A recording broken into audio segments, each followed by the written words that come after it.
Hey everybody, welcome. Good to see everybody here. Hope everybody has had a good week. It is Friday. We made it to Friday. Yay. Although I haven't worked.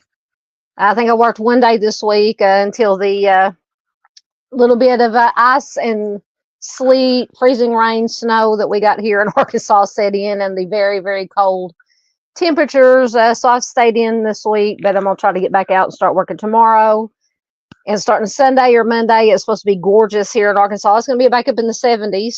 So we've been going from, the teens as highs up to the 70s. So hence, once again, my sinuses being messed up. But anyway, good to see everybody here. This is our True Crime After Dark.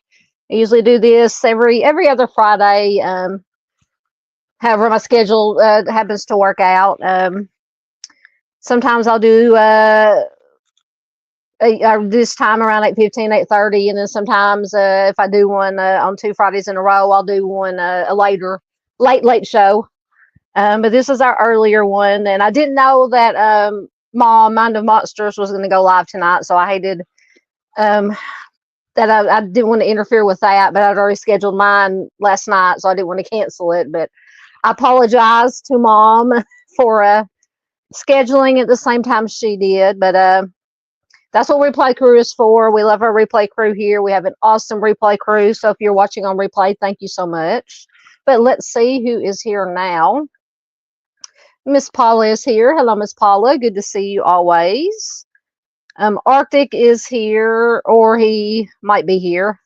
He says he's going to bounce between Mom's stream and this one, so may not reply right away. Absolutely understandable. Thank you so much for multitasking. I appreciate it. Miss Barb is here. Hello, Miss Barb. Good to see you. And please do check out all these channels.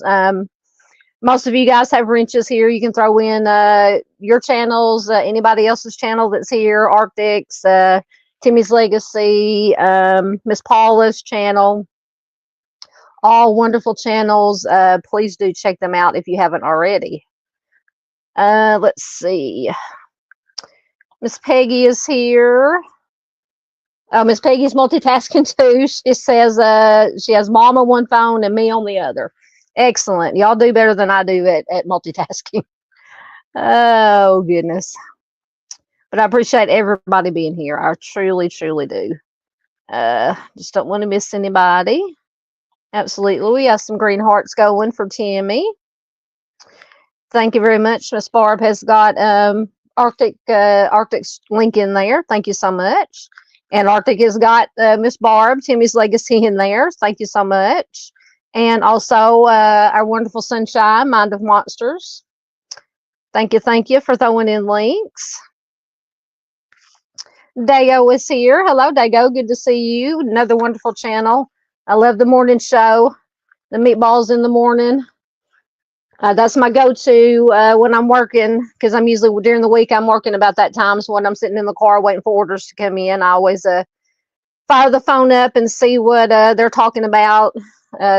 Arctic is usually there. Doodlebug is there. Dago, Mama Bear, Mom. You never know who's going to show up. Always a great show. Let's see who else we got. Absolutely, there is the link to Mr. Dago's channel. Thank you, Miss Barb. And Arctic also put it in. Oh, there's Junior. Oh no, there's Junior. Just in time for me to go to bed. I'm sorry, Junior. I know Junior's goes to bed early and gets up with the chickens. But like I said, that's what a replay crew is for. Absolutely. But I appreciate Junior checking in. Junior is a wonderful supporter. Been here since the beginning. I love all you guys.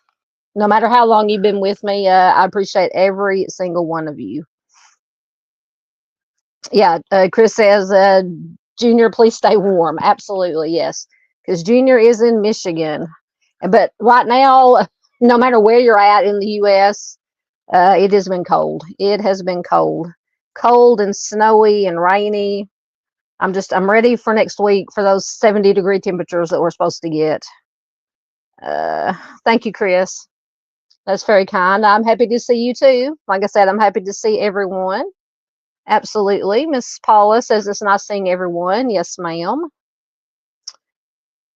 Oh, Junior says he'll hang around till 10. Thank you, Junior. I appreciate that. Thank you so much, my friend. So I'll try to get started so we can get in on some of the stuff we're going to talk about. Evening again. Once again to Mr. Dago. You are so welcome. You are so welcome, sir. Did I forget you? I'm sorry. Hi, Chris. Again, I'm sorry if I'm. There is our Spice Girl, Miss Lisa Joe. Hello, Miss Lisa Joe. Always good to have Miss Lisa here. My comments keep jumping up on me. Oh goodness. Lisa says, and she's in, I think, northern Minnesota. She says it was like 20 plus degrees here today, bikini weather. I know. Was it up there? Y'all were supposed to get like a minus. The wind chill was like I don't know if it was there somewhere. They were talking about on the Weather Channel earlier. The wind chill was supposed to be like minus 60 degrees. I just cannot even imagine that kind of cold. It's just, and I have a brother who lives in Minnesota, around the Minneapolis, St. Paul area, but oh Lord, I couldn't do it. I couldn't do it on a regular basis. Maybe to visit. I've been up there to visit, but can't handle that kind of cold all the time. I'm spoiled. I'm a spoiled Southern girl. I've lived down here all my life. Can't do it. Let's see. Make sure I didn't miss anybody. Yes. And also Lisa. Yes, Lisa, please stay warm. Absolutely. Everybody stay warm. Everybody. Yeah, Lisa says once it's like minus 10, it's all just brutal without a lot of difference. That is true. It is true. Oh, Junior says it's warmed up in Michigan. It's 24 with 10 mile per hour winds, and it's warmed up. Yeah, it warmed up. It got above, or maybe to freezing, or maybe a little bit above freezing here in Arkansas today. We've had I don't know how many consecutive days that it did not get above freezing here in Arkansas. So glad it's at least freezing or above freezing. I think they said tonight was the last really cold night we were supposed to have, and then it's supposed to start, like I said, warming up into the 70s. So I'm looking forward to that. I like getting out and working in the 70-degree weather, and instead of, like 10-degree weather. So anyway, so I think I'm caught up. So tonight, let me get my slideshow up. We've got some couple of missing cases to talk about. An update in one case that I did share. Not the outcome that we wanted, unfortunately, in this case. So I got a little article update about that. We're going to be talking about the Asha Degree case, the developments in that. I'm sure everybody's heard what's going on with that. Sophia Franklin is still missing. So I want to talk a little bit more about that. But I did do a video, or actually, it's a clip from this week's Missing Person Monday. We had a little bit of time after we got done with our cases that we featured Monday. So we talked a little bit about Sophia Franklin. So I just clipped that down to just that part and repurposed it and uploaded it. Lots of good information that we found and discussed. So please check it out if you would like, if you have not already. And then I've got a couple of missing persons cases to feature. One, I believe, is from Colorado, and the other one, I believe, is from Tennessee, if I remember correctly. But once again, with my memory, you never know. Yes. Doodle. Yes, I love Doodle's missing morning show that she does, or Sherry Missing Posters. Yes, and Arctic did 2 great premieres. Absolutely. Oh, Lisa Jo says that we won't see 70s until like May at the earliest. Yeah. I remember when the very first time I went to Minnesota, it was in April, around the 1st of April, because it was for my oldest nephew's birthday. He was younger at the time. I can't remember, but we went up there for his birthday, and we got there, like I said, beginning of April, first week of April, and we got there that day, and we woke up the next morning, there was snow on the ground in April. And for an Arkansas girl, I was like, what is going on? We were there for a week. It did not get above freezing that whole week we were there. The wind was horrible, but I enjoyed it. I enjoyed getting to see the Minneapolis-St. Paul area. But yeah, I couldn't take that cold all the time. Yes, this is very true. Arctic says, oh, shoot, it's Arkansas. It was 9 degrees this morning. We could be 80 next week. I know. Our typical Arkansas weather. And Arctic knows all about it. He's in a different part of Arkansas than I am, but he knows about that Arkansas weather. Miss Barb says it's 20 where she is. Miss Peggy says it's 16 where she is. Chris says it's 20 in Kansas. So yeah, it is just cold everywhere. Cold, cold, cold.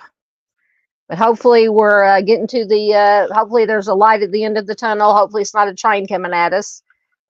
And hopefully everybody will start warming up soon. All right. So mark right there.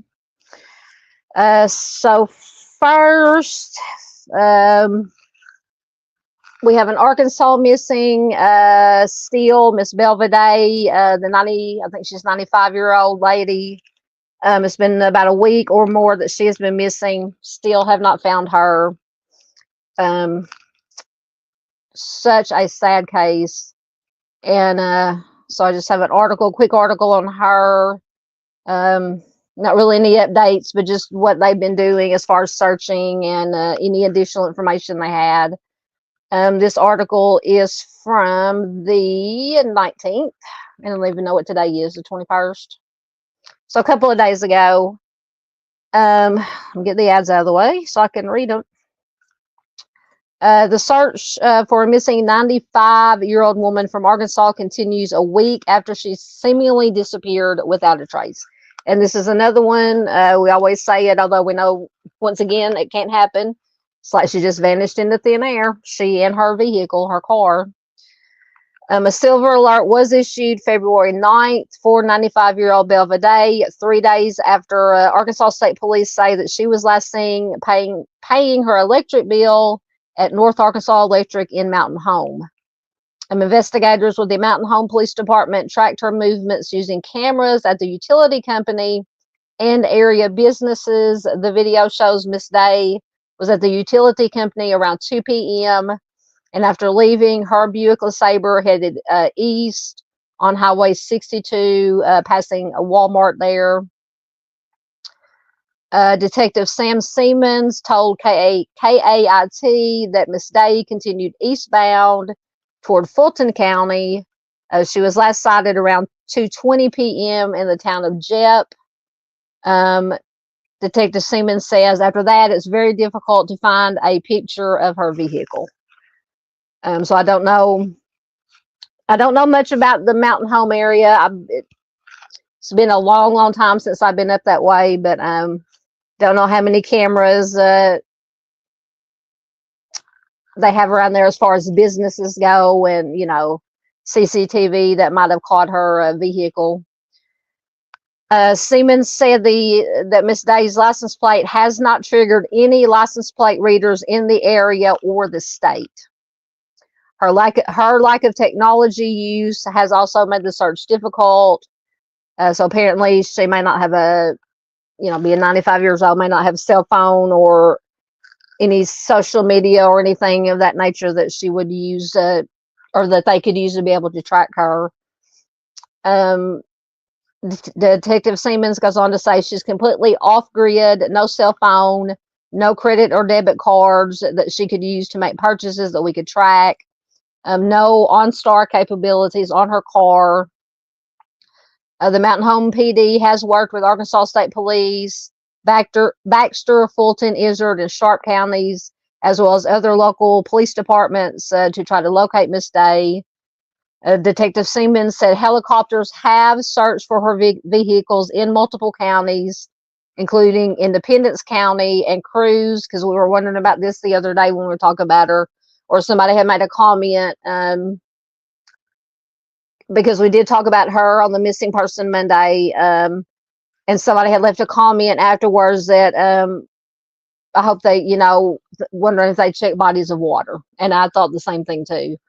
But apparently they have, crews have also searched bodies of water in the surrounding areas. So apparently they haven't found any signs of her or the car. Detective Siemens says it's just like she vanished into thin air. He says this is unlike any case that I've ever worked as far as a missing person goes.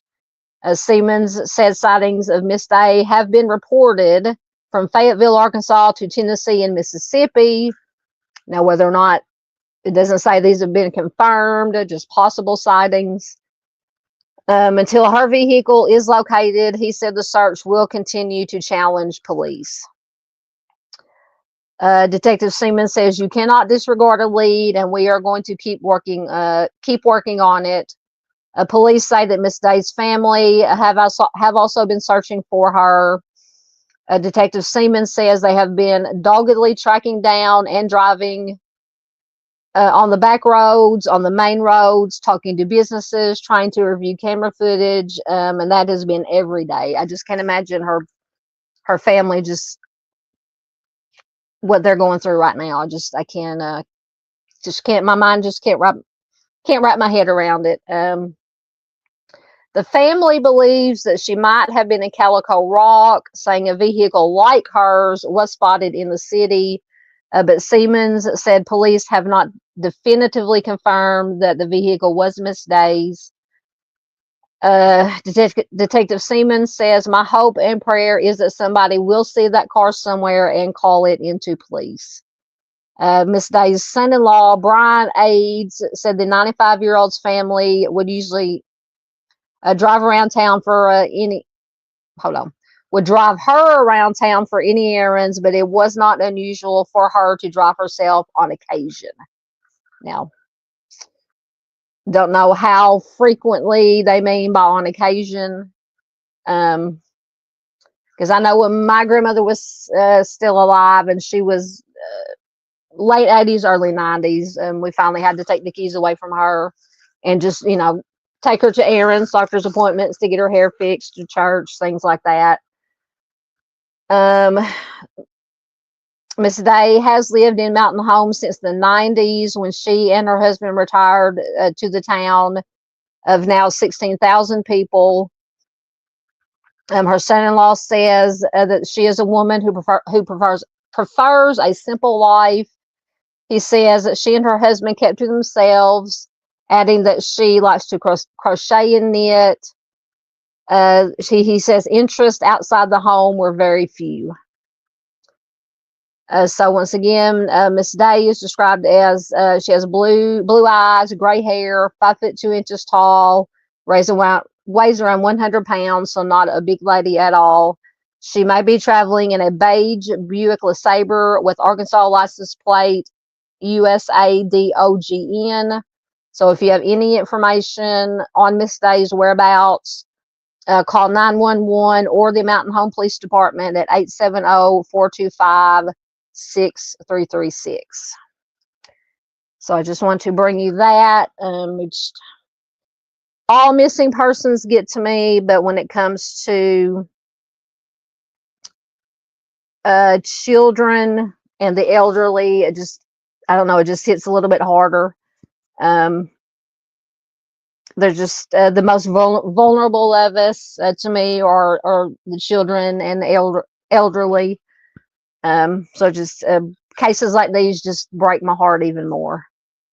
All right. Hey, Honeybee. Honeybee says stopping by to say hi and leave a like. Thank you very much, Honeybee. Good to see you. Always good to see Honeybee.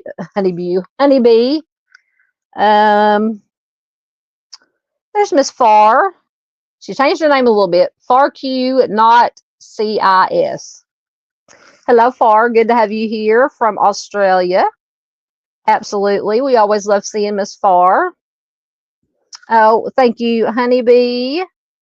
$5 super sticker. Thank you so much. Thank you so much, my dear. So guess what? We get to put a cow in the pasture. If I can find the cow. The cow is on the loose. There it is.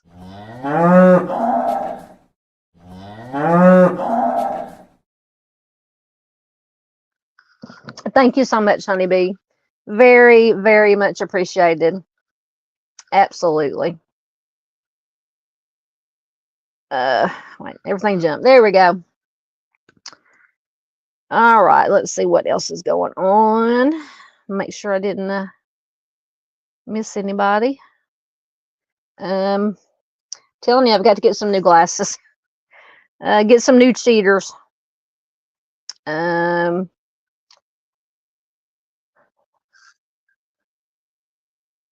righty. Honey says, now that I've said hi, I got to go. Later, lovely alligators. Thank you so much, Honeybee, for dropping in, and for the $5 super sticker. Thank you so much. It is very greatly appreciated. Goes right back into the channel, mostly to help pay for StreamYard. Oh, goodness. There's Miss Doris. Hello, Miss Doris. Good to see you. She says, hello, everyone. Miss Doris is in New York on the East Coast. I hope you're staying warm, Miss Doris. Yep.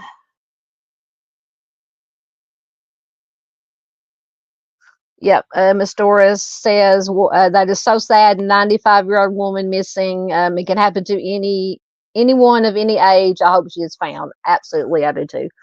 I'm just hoping that maybe she's somewhere. She got confused, or I mean, it hasn't mentioned any like dementia or Alzheimer's, but I mean, at 95 years old, I mean, heck, at 53 years old, my memory and stuff is going, but I'm just hoping that maybe she is just confused somewhere, doesn't know who she is, where she's at, and somebody's taking care of her.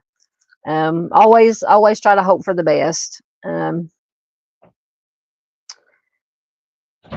Let's see.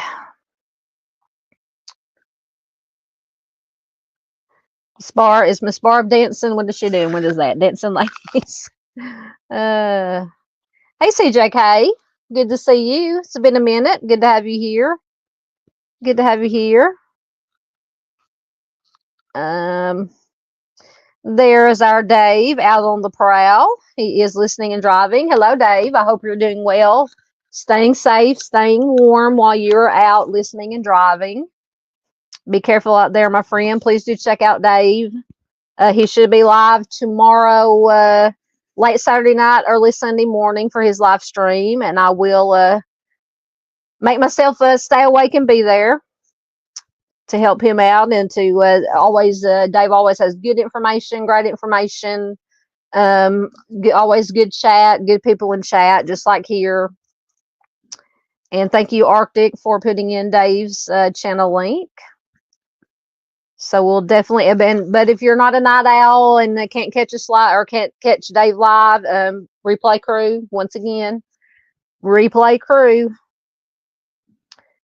Let's see, caught up again, and then we'll move on to our next story or our next case that we're going to look at. Just don't want to. That we understand. Dave says sorry, won't be able to say hello to everyone. We understand. You concentrate on driving. Absolutely. Just want to make sure. I feel like I'm missing. Everything keeps jumping, and I feel like I'm missing comments. I don't want to miss anything. Okay. Or if anybody pops in, sneaks in on me.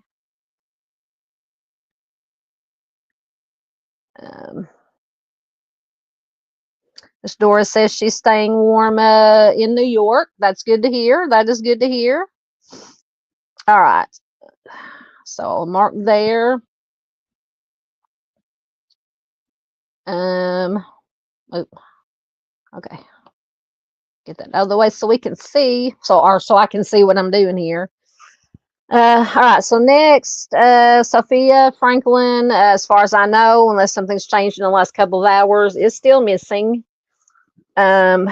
This case is just one, like I said, we talked about it probably for about an hour, about the last hour of the Missing Person Monday live stream. That's that hour is what I clipped down to a separate video to upload and uploaded. But we can't talk, we can't share it too much until Sophia is found safe. She and her unborn baby are found safe, and this POS is where he needs to be. So I just have a short article, and then if I can find it, and then about a 30-minute clip. They did release footage of him that was caught on a Ring camera or wherever at her house the day, assumingly, I'm assuming the day that she left with him. It's just very creepy. I mean, I've watched it a few times, and it's just very, very creepy. But for anybody not familiar with the case, get down here. An Amber Alert was issued for 16-year-old Sophia Franklin of Beaver Dam, Wisconsin. Franklin, who is 3 months pregnant, is believed to be with 40-year-old Gary Day of Arkansas. He is the father of her unborn child, according to police. Day does have a history of harming children, his own children. That's one thing that we talked about Monday. He had 2 separate charges, and I can't remember exactly what year they were.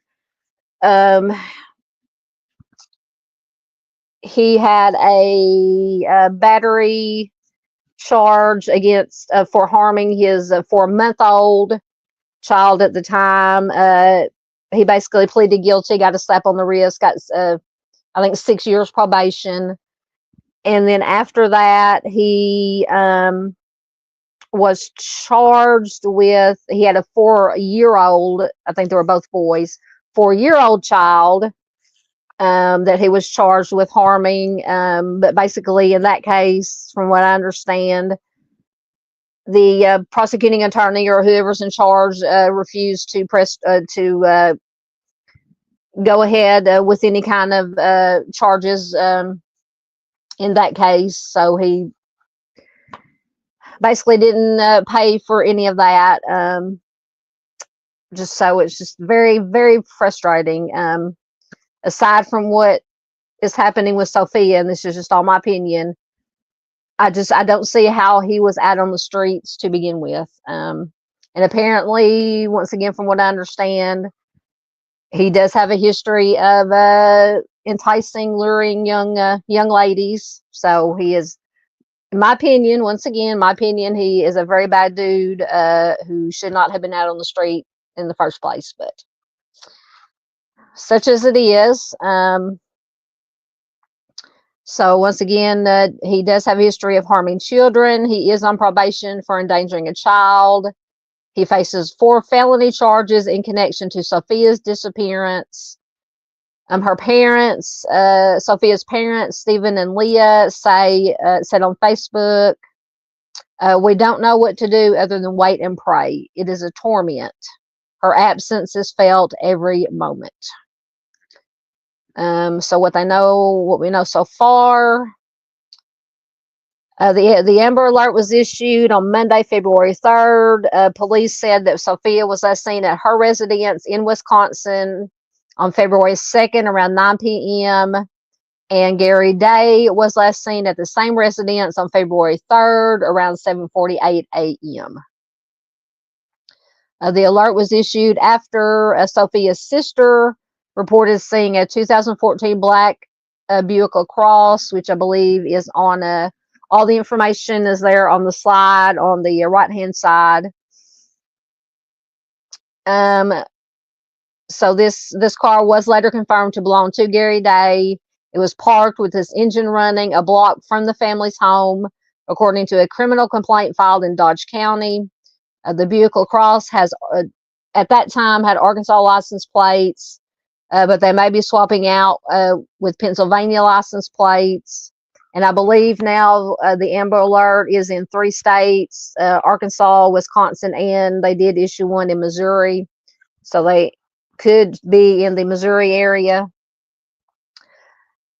Sophia is described as a white female, 5 foot 9 inches tall, roughly 186 pounds, with brown hair and blue eyes. Gary Day is a white male, 5 foot 7 inches tall, roughly 165 pounds, with balding blonde hair and green eyes. On February 5th, Gary Day was charged with 2 counts of child abduction and 2 counts of child enticement. So a little bit of the history of the involvement. The criminal complaint says that that Sophia met Gary Day online in April of 2024, developed a relationship with him. The two were aware of consent laws in Wisconsin, Illinois, and Arkansas. According to the complaint, Sophia and Day knew, quote, from the get-go, or Sophia said that Gary Day knew from the get-go that she was just 16 years old. This is the second time that Gary Day has driven to Wisconsin and taken Sophia from her home. The first time occurred in July. Afterward, Sophia lived with Gary Day in Arkansas for about 5 months, and they believe this is when she got pregnant. She was in Arkansas. On December 10th, Sophia's parents learned that she was living with Gary Day in Arkansas when officers went to Gary's home for a probation check-in. Sophia's parents told police they stayed in, quote, constant contact with her, but never saw her, and they were under the impression that she was staying in Beaver Dam, Wisconsin with a friend. Sophia told officers December 10th that Gary Day came and got her from Wisconsin on July 29th. She said they arrived at his Arkansas home on August 1st. She said she and Gary Day planned to get married. The complaint states that Sophia and Day waited until they were in Arkansas to be sexually active because they knew it was illegal in Wisconsin and in Illinois. And unfortunately, the age of consent here in Arkansas is 16 years old. Franklin Sophia was returned to her parents' Beaver Dam home in December. Her parents were shocked to learn that she was living in Arkansas, according to the complaint. When Sophia returned to Wisconsin, Gary Days sent her several messages beginning on January 26, threatening to harm himself because they were separated and couldn't be together. So who is Gary Day?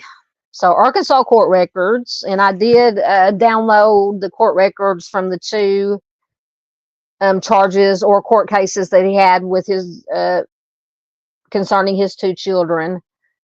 So Arkansas court records present Gary Day as a man with a sometimes hair-triggered temper. Medical staff questioned the injuries they discovered on the left leg of a 4-month-old, which was his son, brought to Arkansas Children's Hospital in September of 2019.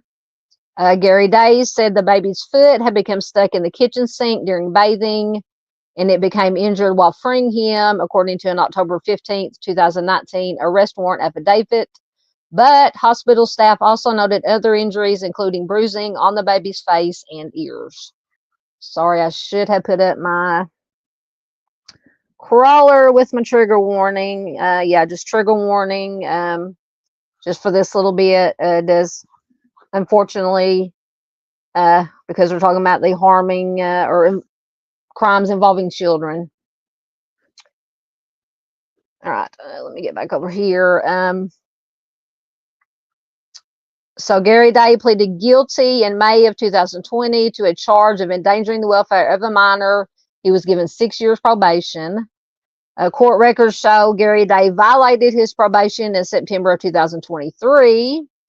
He was arrested but posted a $5,000 bond in November of 2023. And one of the conditions of his release was that he was not to leave Arkansas. In July of 2023, he was charged in Lonoke County, Arkansas, with second-degree domestic battery in a case that also involved a young relative, which was his other son, who I believe it was 4 years old at the time. The child's mother told police that Day, quote, lost it, grabbed the child, who had climbed on the entertainment center. He ate toothpaste in the bathroom. This is according to court records. In an interview, the 4-year-old described to detective how Gary Day, his father, would at times get mad and, quote, turn into the Hulk, raise his voice. That case was dismissed in May of 2024 when prosecutors conceded they were no longer able to prove the case. I mean, you have, yeah, I mean, I'm not a legal expert by any means, and please in chat, you guys let me know what you think. But you have visible bruises on the child, I believe, if I remember correctly from reading the court records. You have this child saying, my dad gets turns into the Hulk, gets mad, he yells at me, grabs me by the shoulders, he scares me. I mean, what else do you need? What else do you need? Anyway, in connection with Sophia's disappearance, Gary Day also faces charges in Arkansas of interfering with custody and contributing to the delinquency of a minor. So Sophia's mother released more details about Sophia, including the fact that at the time she does not look pregnant. She often wears glasses, and her eye involuntary moves when she chews. I think, and I can't remember if I've had another slide. I think it said that she also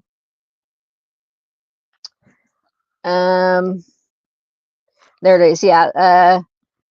So the additional information that was released that she's wearing glasses, she does not look pregnant, she's been dealing with hives on her arms, legs, and face. Her eye makes an involuntary movement when she chews.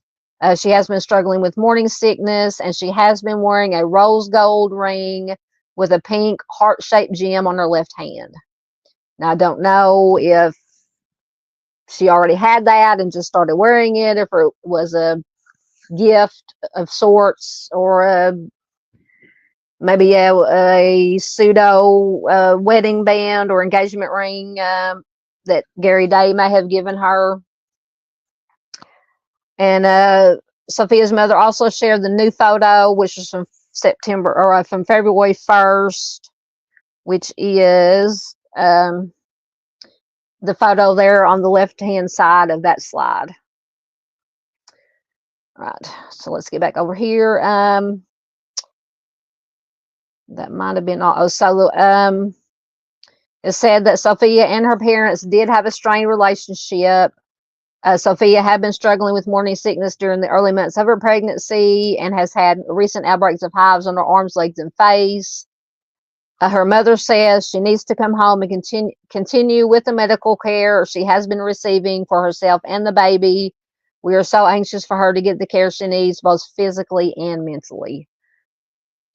So anyone with information is asked to call Amber Alert Wisconsin at 888-304-3936 or 911, because once again, they could be anywhere, literally. They could be in Arkansas. They could, doubtful that they would probably be in Wisconsin, but they could be anywhere. Arkansas, Missouri. I think they mentioned Illinois.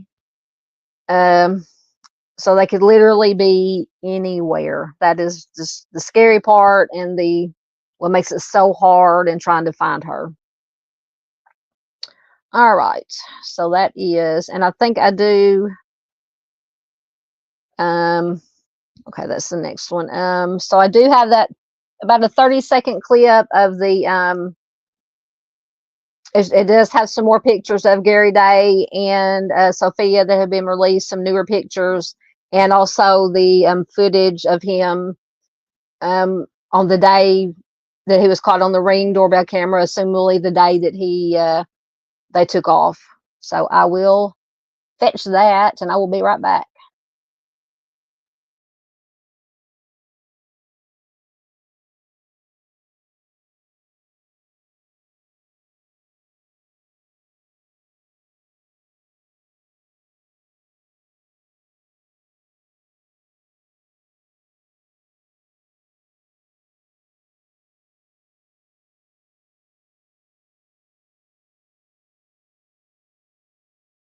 Tonight, we have new images of Sophia Franklin and Gary Day.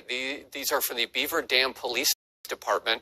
An Amber Alert has been out for 2 weeks since their disappearance. Now, Sophia is 16 years old and is 3 months pregnant with Gary's child. Her family shared these new images tonight in hopes of finding her. We also were given surveillance video of the day she went missing. You can see Day walking here in the video.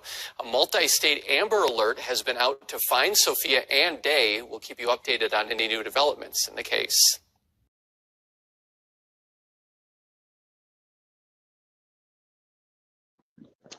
All right, so like I said, that was just a short clip of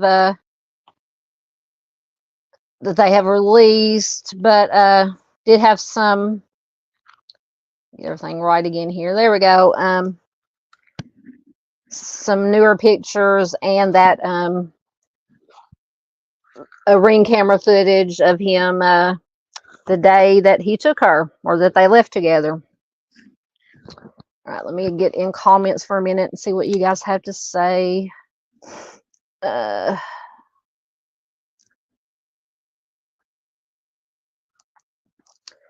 Let's see.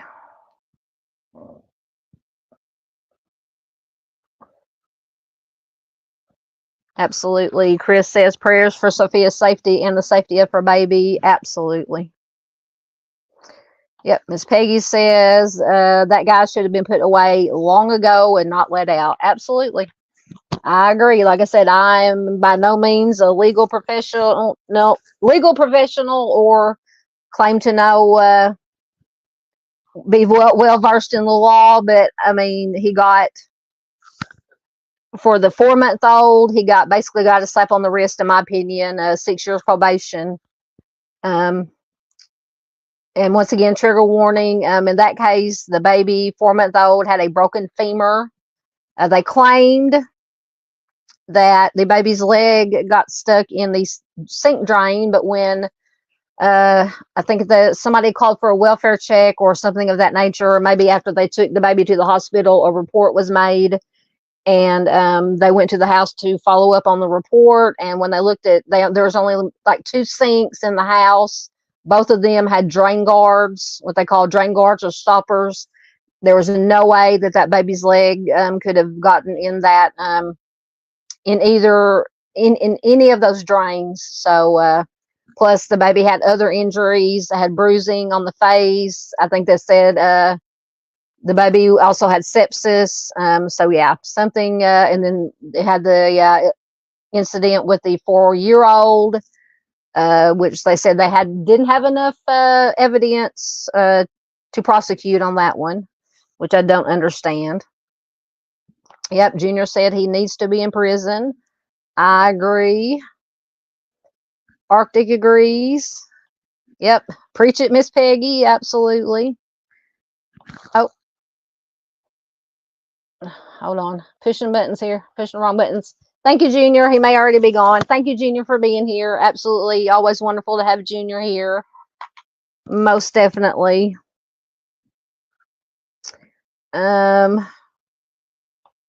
Miss Peggy says the J in DOJ stands for jerks.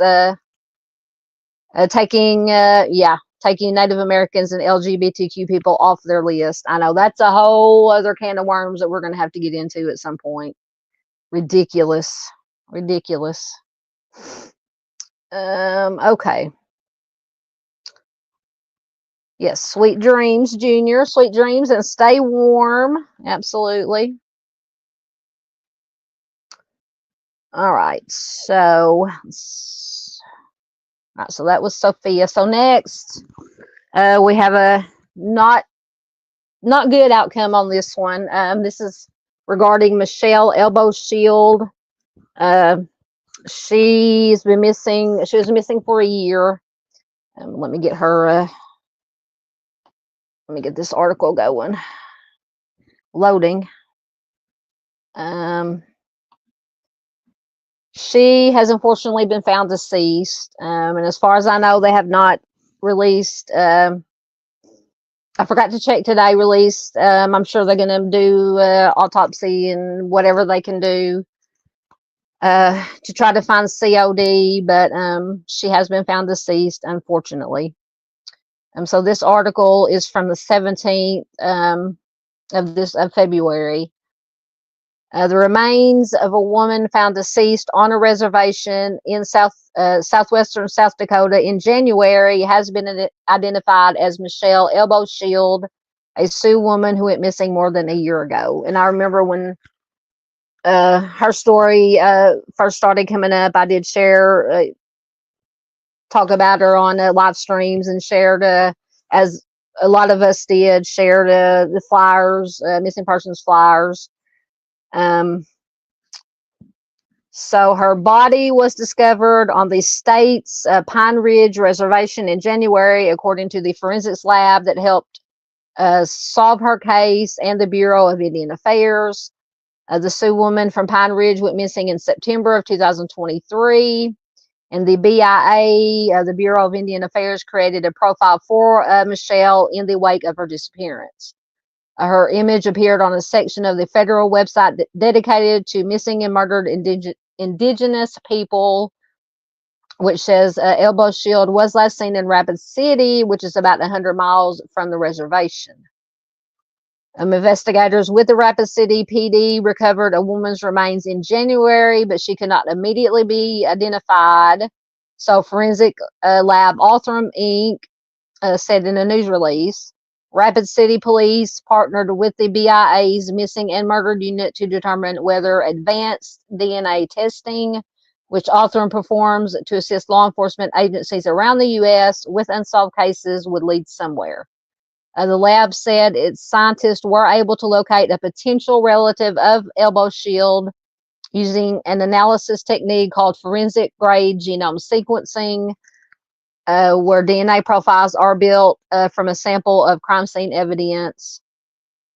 A direct DNA sample later provided by the relative allowed investigators to confirm the biological match and confirm Michelle's identity. According to Othram, an investigation into Michelle's disappearance and death is ongoing. Rapid City Police Chief Don Hendricks said after her identity was confirmed, thousands of hours have been invested into the investigation into Michelle's disappearance, and we hope this recent news can offer some sense of closure for her loved ones. We remain committed to fully investigating the circumstances surrounding her disappearance through collaboration with the involved public safety agencies in order to uphold justice in the case. The recent break in this investigation came thanks to information shared by the public. So I wonder what kind of information they shared, but thank God they did. Thank God somebody said something. And we intend to use all available combined resources in order to bring this case to a resolution. The frequency with which Indigenous women are missing or murdered is a crisis in the U.S., absolutely.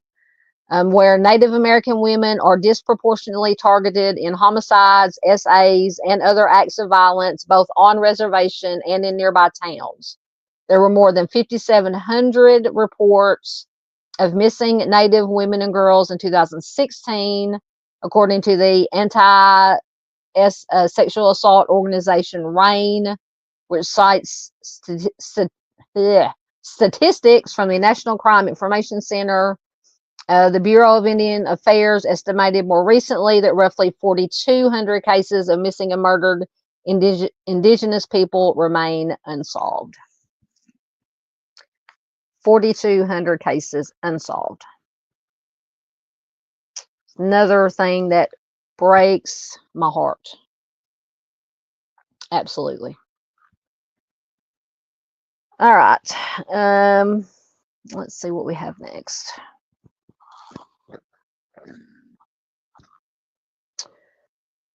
So this, I think this is a one from, yes, from Oklahoma. The Oklahoma State Bureau of Investigation is seeking the public's help in a cold case. Get the article up, and this is regarding, I believe, Janice Marie Powers. Not a whole lot of information that I could find on this case, but this article is from the 18th of February. The OSBI agents are asking for information in the death of 49-year-old Janice Marie Powers. According to the OSBI Cold Case Unit, Miss Powers' body was found in the backyard of her residence in Carnegie in June 22nd, 1996. Authorities confirm Powers sustained injuries consistent with homicide. OSBI agents are encouraging anyone with additional information to contact OSBI at tips@osbi.ok.gov or 1-800-522-8017. So like I said, not a whole lot of information that they have in this case, so that is why it is very important to for anybody who does have any information, please come forward with it. And I'm assuming, I think with that tip line, the email line, you can do it anonymously. All right, so that is that one. Get a drink.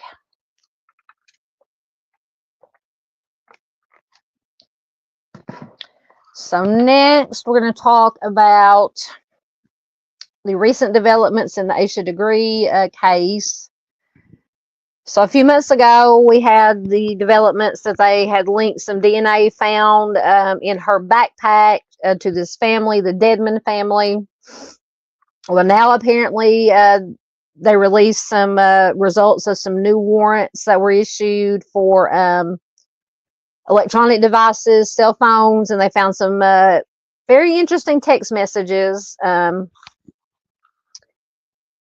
in my opinion, are pretty close to incriminating. Once again, innocent until proven guilty, but and so far, nobody has been charged, arrested, or anything of that nature. But maybe if the people of this family did have something to do with Asha's disappearance, then maybe some charges will be forthcoming. But I do have, for anybody who might not be familiar with this case, I do have about 6-minute video. It came out a few days ago, a new interview with her parents. It also gives the background details of the case, once again, for anybody who might not be familiar with it. So we will play that first.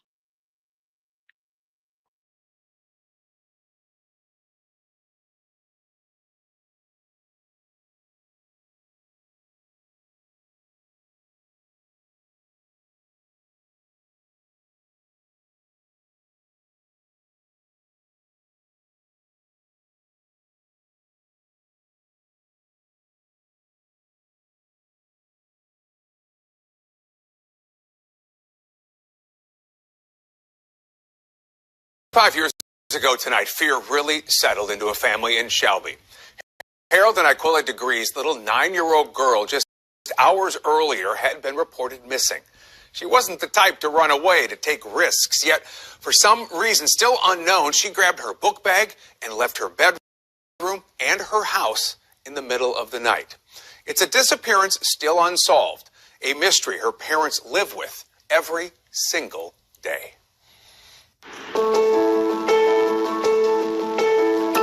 For 25 years, someone who traveled this road, who has been through this town, has kept a secret.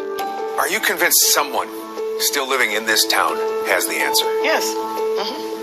It's hard to believe somebody can keep that to themselves for 25 years and not tell somebody, It's hard to believe that. I don't think they got kids or don't have kids, but if they got kids or nieces and nephews, like they would have been come forward. Aquila and Harold Degree have had to live with the burden, a quarter century of not knowing what happened to their little girl. So if someone in this county knows what happened, Aquila, they may be watching tonight. What would you say to them? Why not just tell the truth? What are you gaining from this? You see the pain, you see the stress every year. This all started Valentine's Day morning 2000. Aquila went to wake her children for school. Asha wasn't in bed. She and her book bag were gone. I think any parent can relate to maybe losing sight of your child for a few minutes and that panic that sets in just in that. Take me back even those first few hours. What was that like? Oh, goodness. I was running around like a chicken with my head cut off when I realized she wasn't in the house. She got to be across the road because my mother-in-law stayed across the road. And then when she wasn't there, she got to be at my sister-in-law's. Then when she wasn't there, then that's when the panic kicked in, okay? So you assumed this would be just a short-term thing. She just walked off somewhere and you'd find her at either relatives or a neighbor's or a friend's house. Or got scared after she left that, okay, now I need to go back home and I know I'm in trouble. Never would have imagined that 25 years later, no. We missed her whole life. Never would imagine that. Lab, up top! In those early hours, searches started. A community prayed, and detectives started investigating. But clues were just hard to come by. There were reports she was seen walking the highway near her home. She may have gotten into a car. It took months to find something tangible. Asha's backpack was discovered in a wooded area of Burke County. That's the thing, if that phone rings, you don't know what's going to be said on the other end. No. That's just got to gnaw at you. Every time it rang, it was like, okay. It's like the whole house would just get quiet. Even now, 25 years later, every time that phone rings, what pops into your head? Yeah. Or anytime y'all call, it's like, oh God, what's going on? But then things would go quiet for long stretches. Oh, that's where our faith come in. That regardless of what the Cleveland County Sheriff Department of the FBI is doing, I don't have faith in them. I have faith in God. And I pray every day is that He's allowing them to do their job. Compounding the agony of all these years have been the whispers and the suspicions that family was somehow involved. Every time something going on, they want to blame my husband for it.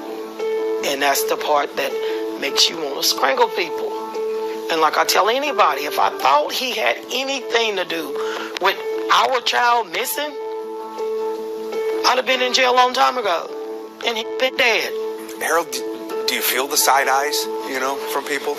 Well, people say they got a right to say what they want to think. They got their own opinions. Just try not to, retaliate. The investigation would pop back into the spotlight in September. A search warrant was executed at a property owned by a man named Roy Dedman. The property belonged to Roy Dedman. Do you know the family? Mm-mm. No clue who this was? Never heard of him to that day. Things were collected, taken away, replaced with more rumors. Didn't dawn on me, but it was people literally sitting on pickups with lawn chairs and their cell phones on this side of the road. It's just like, okay, people, stop. Movement, but still no progress in the one question lingering for now 25 years. Where is Asha? You look at her classmates that's grown up, and that we're still part of their life. And then that's when you realize what you miss. The weddings, they're having children now, and you realize all of that. And that's when you realize, that's when I realized what I missed out on. But I thank God for the 9 years that we did get to have her. She's the first thing I think of when I get up in the morning, and the last thing I think of when I go to bed. We never forget. I will never forget as long as I draw breath. Their strength is incredible. You can find all of our past reporting on WBTV.com. Right now we have an interactive map that shows you all the locations relative to her disappearance. You can click through all of the clues and where investigators found them in this article on WBTV.com.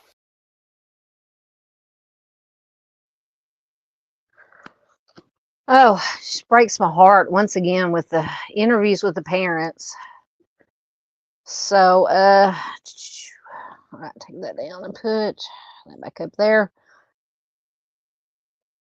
This case has just, to me, because I've been following it since I was made aware of it, I don't know, probably 2 years ago when I found the YouTube communities and channels here on YouTube, and it's just so heartbreaking. And was so excited when a few minutes ago they had this DNA testing that linked this family, and then now we got these text messages.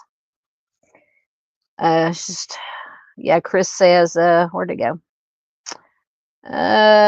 Yes, Asha's case has been a troubling case, absolutely. And my biggest question, aside from the obvious, where is she and what happened to her, has always been, why did she leave that house in the first place? And I've never gotten any, in my opinion, any vibe that any of the family members had anything to do with it. But something had to lure her out of that house. I mean, what would make a little 9-year-old girl in like 2 o'clock in the morning, pouring down rain, just pack her little backpack and just take off on her own? Somebody had to have lured her, and it's just my opinion, but I would love to know what you guys think. What made her leave that house that night? I mean, it's just, I cannot wrap my brain around it. It just drives me nuts. Hello, Anna Lizette. Good to have you here. Good to see you. Anna says there are several ways to interpret the text messages. One possibility is that the father is encouraging his daughters to cover up for him. I mean, her opinion.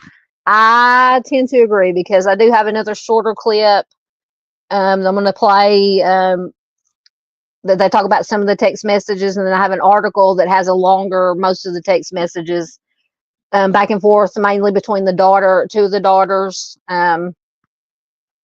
we'll take a look at those and see what you guys think about, have to say about those. But yeah, it could be that, like Anna said, that because if the Deadmans, this family is did have somehow whatever happened have something to do with Aisha's disappearance. In my opinion, or what I've come up just thinking, is that either because it was known or has been said that the two daughters were allowed, they were made, or I don't know, made, but asked to drive between, because the Deadmans at that time did own a healthcare assisted living facility, and that they would transport patients back and forth from the facility to the hospital, and that the daughters did drive, did do transportation of patients back and forth. So it could be it was an accident. Aisha, for whatever reason, Aisha left the home that night, was walking down the road. There was an accident. The girls just got scared, and they called daddy, called the parents, and they covered it up. Or it was something more nefarious. Something else could have been going on, because Duchess did do a live stream last night on Aisha's case, because it is from North Carolina. I encourage you to watch it. She made several good points. Apparently, there was some other stuff going on with some kind of school that apparently Roy Deadman was running at that time, and some very sketchy, bad stuff possibly could have been going on. But it's just so frustrating.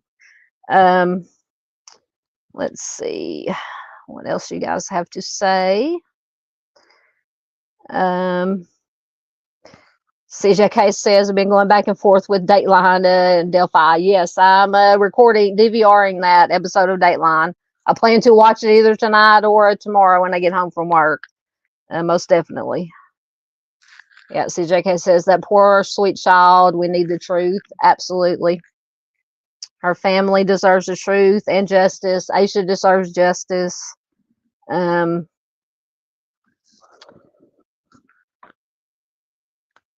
You talking about Aisha's case. Anna says, I've been following this case on the YouTube channel Disturbia True Crime. She's doing a lot of original research. Excellent.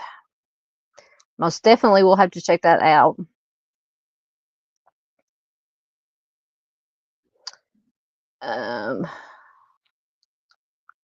Yes, I did see, and I'm going to go, I'll probably watch that one too. And Lizette also mentions this other one, Crack House Chronicles, despite that provocative name. I don't know what it means, but it doesn't mean what it sounds like. Yes, I did see that they did do an episode on Aisha's case.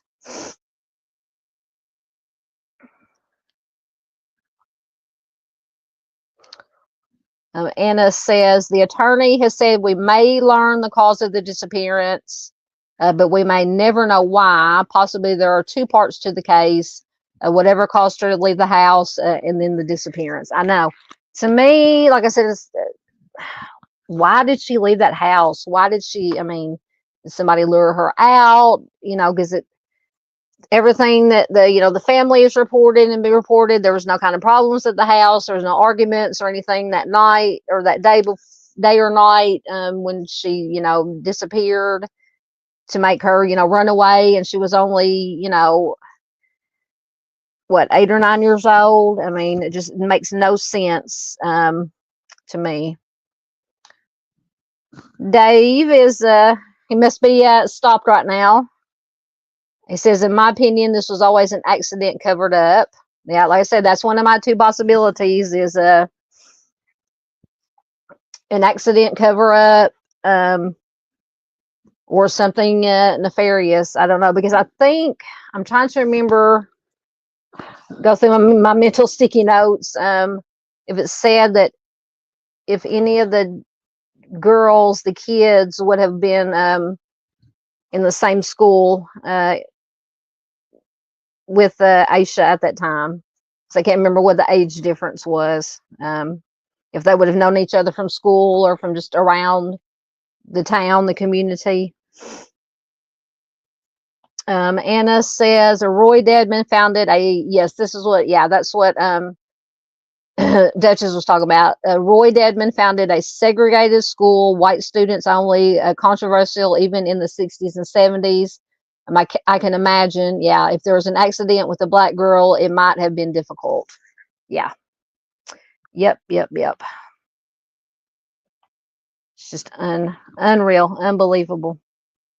All right, so I'm going to play this. There's Doodlebug. Hello, Miss Doodle. How are you doing? I hope you're doing well this evening. Miss Doodle says this one always pulls at the heartstrings. Absolutely. Good to have you here, Miss Doodle. Thank you for dropping in. All right. I have one more clip. It's only about 2.5 minutes. Just a little bit. It has a little bit, some of the text messages, and then some lie detector test results that are very interesting. So I will fetch that and I will be right back.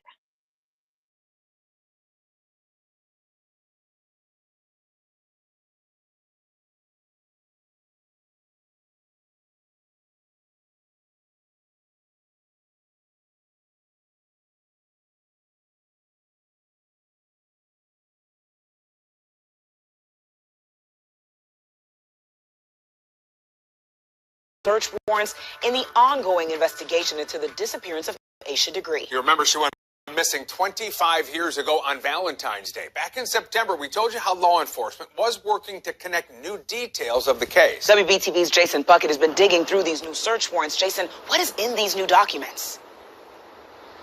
Yeah, these 3 new warrants were released here today at the Law Enforcement Center in Cleveland County. Now, they call for the seizure and search of cell phones belonging to members of the Dedman family. Now, you may remember that family was mentioned in warrants put out back in September. Their home also searched today. These warrants showing some text messages and communications between the family.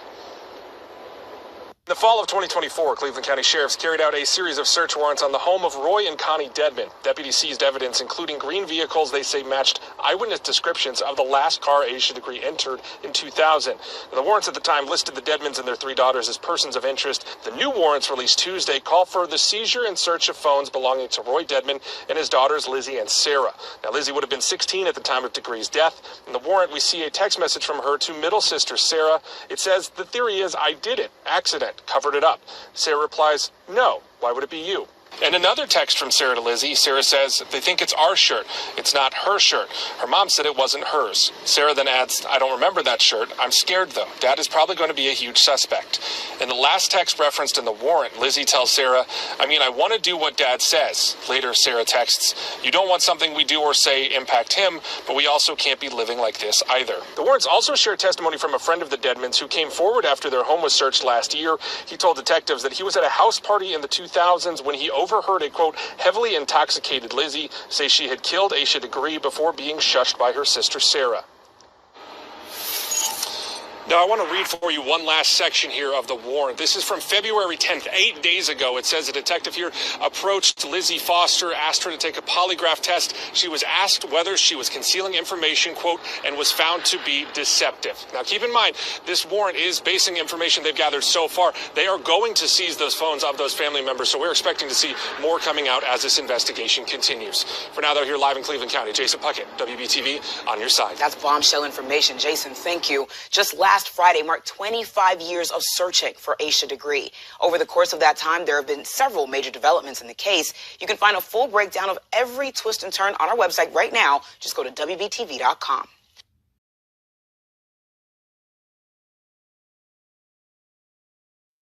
All right, so we have some of the text messages and then the very interesting results from these polygraph tests, which we know they're not always reliable and definitely not admissible in court, but very interesting nonetheless. So, and we're going to, I do have, let's see what you guys have to say, and I do have an article with some more of the text. Let's see where I left off at. Yes, very heartbreaking, absolutely. Anna says, I recently got a thought about Asha. The electricity went out that night. came on after midnight. But what if Asha half woke up, thought she needed to get to school in the dark, etc.? That's an interesting thought. I had not thought about that. Definitely something to consider. Absolutely. Thank you, Miss Barb. There is Miss Doodle's link to her channel. Please do check out Miss Doodle. Anna says, one unusual thing about the case is that Asha had a couple of changes of clothing in her bag, yet it is unlikely she was running away from home. I know, that's what nags at my brain and keeps me awake when I think about this case, is why did she leave and packed, because she had a couple of changes of clothes. She had that Dr. Seuss book in there. So where was she going? Was she going somewhere on her own, of her own accord? Did somebody lure her out? Was she going to meet somebody? It's just, I don't understand. Yeah, Miss Peggy says yes, Anna. A few confusing things about this one for sure, and that is a big one to me. Absolutely.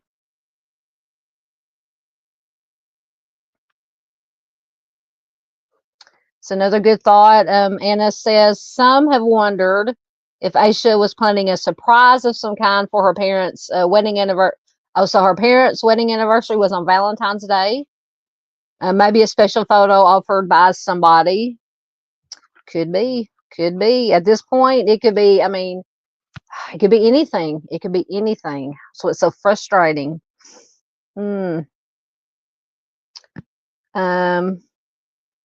You are more than welcome, Miss Doodle. Absolutely. Miss Anna says, what am I doing? No, don't go to that one. So she went to bed by candlelight with the electricity out. I wonder if she left the house half awake, thinking maybe she needed to get to school. Was she returning home when there was an accident? Maybe. Yes, entirely possible. Yep. Miss Peggy says it too. Yes, so many possibilities.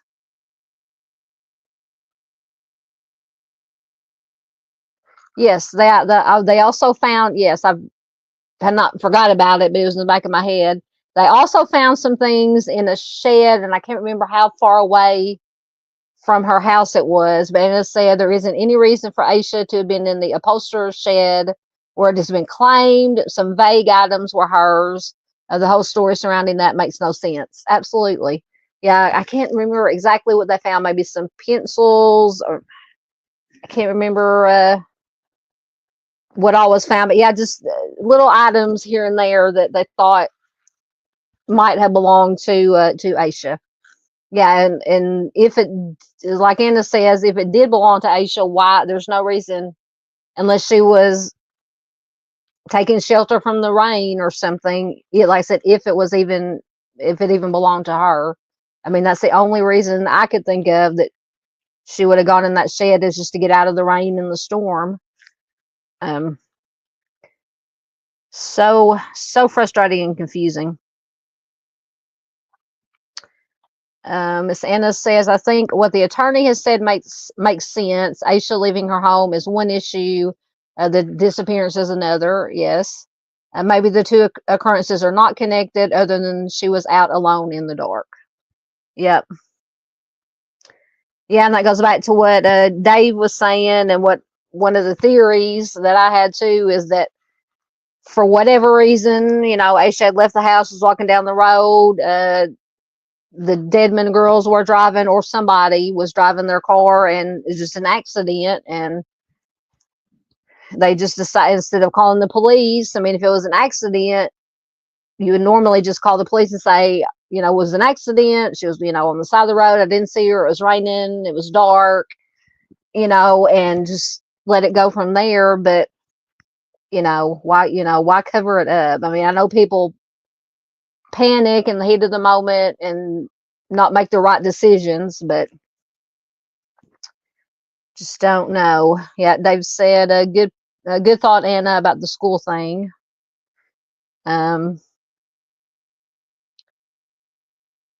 Anna says, according to Disturbia True Crimes research, Roy Dedman was involved in a number of shady businesses.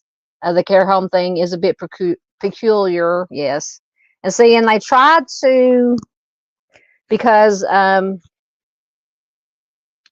aside from the Dedman girls, one of the Dedman girls' DNA being found on Aisha's, I think it was an undershirt that was found in the backpack. There was also other DNA found from who was at the time a resident at this assisted care living facility. So they were trying to, from what I said, from what I heard, the lawyers are saying that, because I think they made a statement, something to the effect that the person most likely responsible has already passed away, because this, I can't remember the gentleman's name right now, but he had passed away. But I mean, to me, at that time, if he was dependent on his, I mean, I don't know. There are different levels of assisted care living. So we don't know how mobile he was, if he was able to get out by himself, still mobile enough to go by himself, or if he needed assistance. So either A, he was mobile enough and healthy enough to have maybe done something to Aisha, or if not, it could come from just be transfer. Because I don't know, but I don't think they ever said what kind of DNA, if it was a hair or something.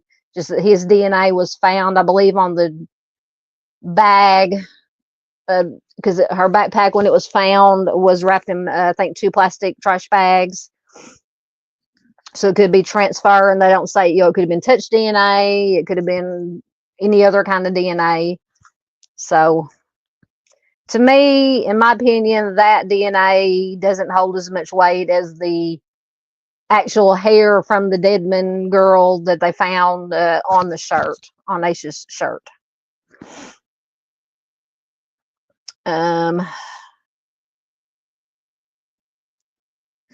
Yeah, Dave says the fact that they took the car is important because it fits the description of the witness account. Absolutely. That is also a good possibility. Anna says, I think some kids kind of sleepwalk, not really sleepwalking, yeah, but that half asleep, disoriented. Hannah says, I never had kids, but I've read about such things. Yeah. It's not it is that. I mean, adults can have it too. I do it sometimes. I have to get up in the middle of the night to go to the bathroom or get a drink, get some water or something. I'll be like half asleep, stumbling around. So I understand what you're saying. Entirely possible. Yeah, see, I never knew. Anna says Aisha disappeared on her parents' wedding anniversary. I either never knew or had forgotten that her parents' wedding anniversary was also on a Valentine's Day. That makes it even more.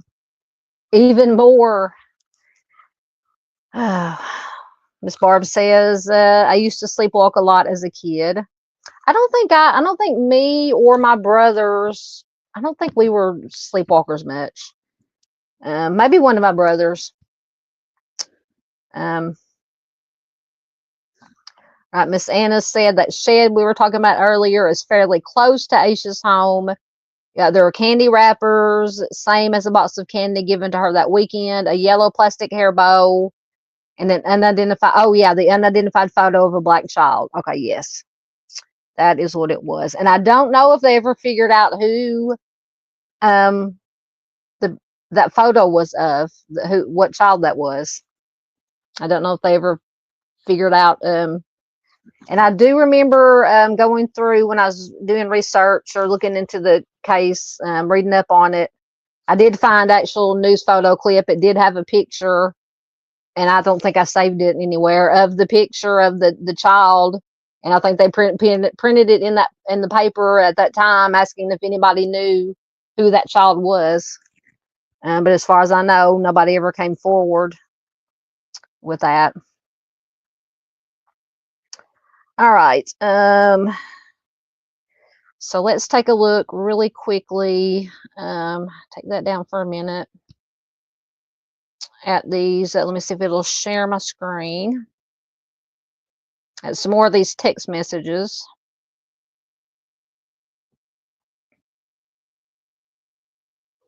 Might take a minute for it to pop up. Waiting for it to pop up. There it is. Excuse me, I didn't mean to slurp that loud on my drink. Let me change, make it a little bit bigger here. All right. So this article is from the 18th. So it just goes through again what it said in the video, basically about the new search warrants for the phones, and then the background that's already given. Let me get to the. Then it talks again about the was it Lizzie? Supposedly, this man at a party said that I think it was Lizzie Dedman was visibly intoxicated and said that she took the life of Aisha, and then her sister basically told her to shut her mouth, you know. So I talked about that. Trying to get down to there's another picture. Get rid of this ad. These ads. The beautiful little face.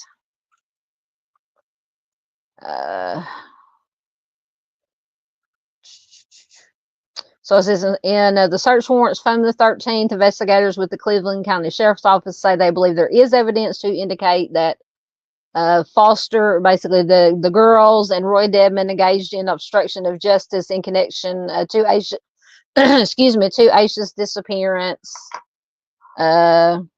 As of February 18th, does not appear that the two women or their father have been arrested or charged with any crimes.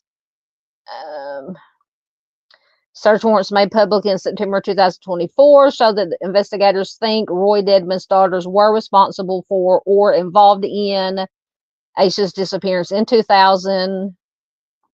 Because the girls were ages 16 or younger at the time, investigators believe adult assistance from parents Roy and Connie, quote, would have been necessary in the execution and or concealment of the crime. So Roy and Connie were identified as suspects in Aisha's case in 2024. We went over the backpack being discovered. Okay, so this the text. 3 search warrants were executed by the Cleveland County Sheriff's Office on Thursday, February 13th. Authorities seized cell phones from Lizzie Foster, Sarah Dedman Capel, and Roy Dedman.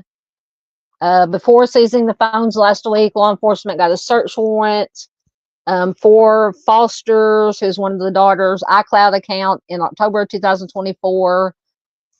Said they reviewed several iMessages and included conversations of interest in the February search warrants. The details in the search warrants focus particularly on Foster's conversations with her sister, or her other 2 sisters, because there's 3 girls, and one of the sisters' ex-husbands.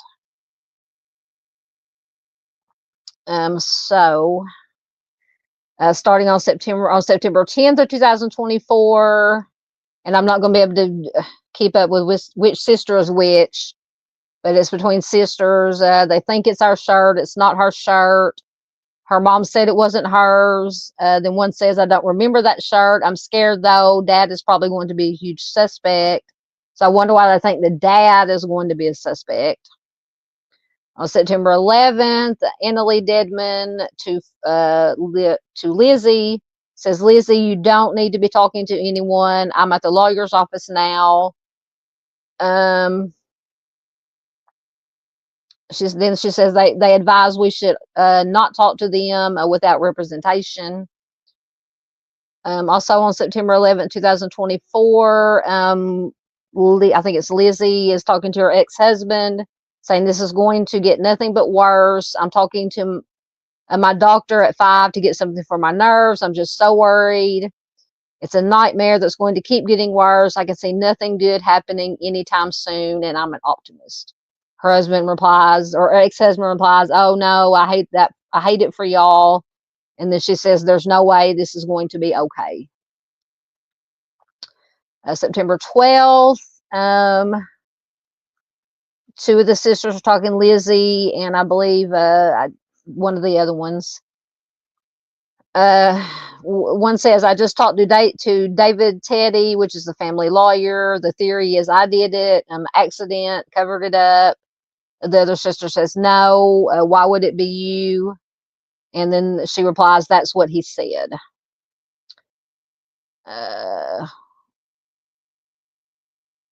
And then now Lizzie is talking to her ex-husband again. So she says, I feel so horrible. He says, I don't know what to do. She says to her husband, I don't know what to do. I caused this. And then he says, no, you didn't. September 12th, once again, I think it's Lizzie to one of the other sisters, says, hey, is everyone mad at me? The sister replies, nobody is. This is not your fault.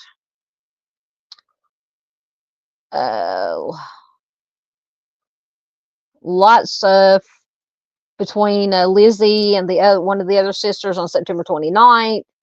I'm just so anxious about like what's going on behind the scenes, like what are they doing now, what's going to happen to me since I wouldn't talk to them. And it says she was referencing when she was approached by law enforcement on September 28th.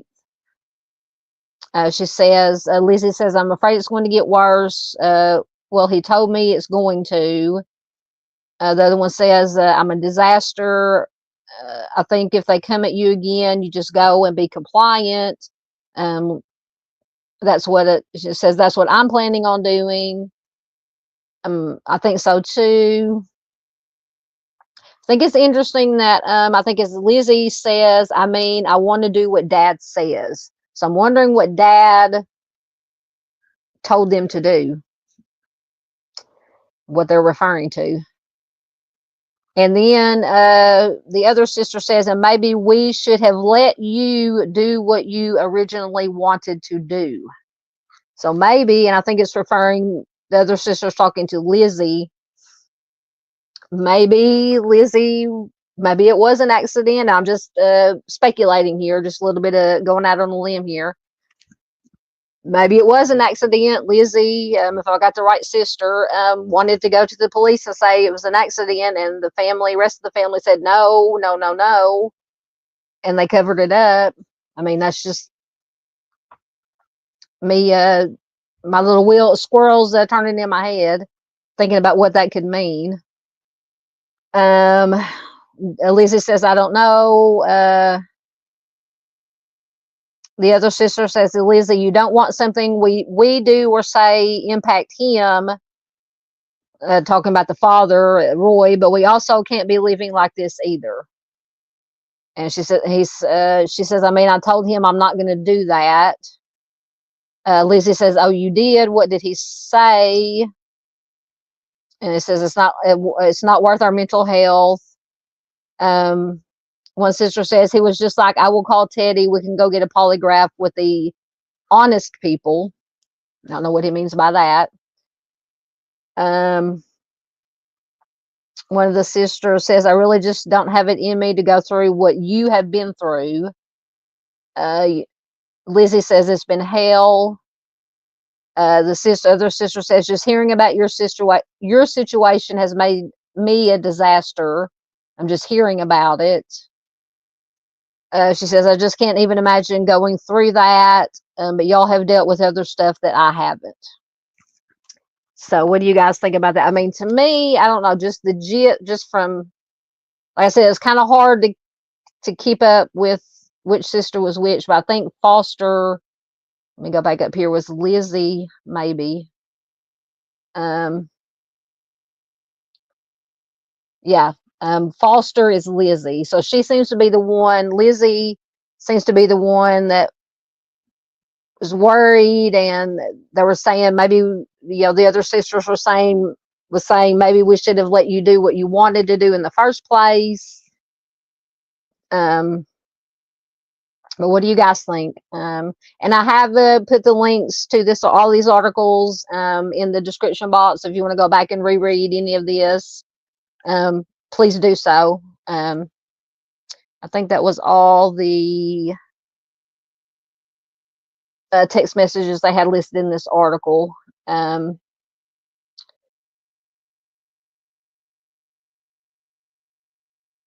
Just trying to see if there's anything else in this article that we haven't already covered. So we covered that authorities believe that Asha was pulled into a 1970s era green vehicle on the night she went missing in 2016. The FBI said they were looking for a 1970s era green Ford Thunderbird or Lincoln Mark IV. At least one older green vehicle, the AMC Rambler, was seized from the Dedmon property. Investigators say the seized vehicle has very similar features to the vehicle. We already went over that. Investigators think Dedmon and his family are in some way connected with or responsible for Asha's believed death, but Dedmon and his family deny having any knowledge of what happened to Asha, according to their lawyer.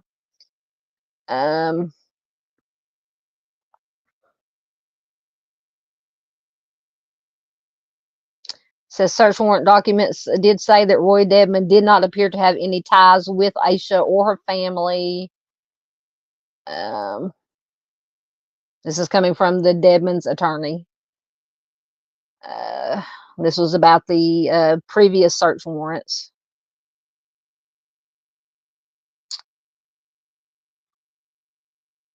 Okay, I think that was all the new information that was in that article. So I will stop sharing that and put that back up there while I get caught up in you guys' comments.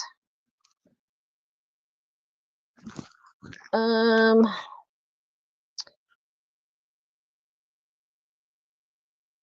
right.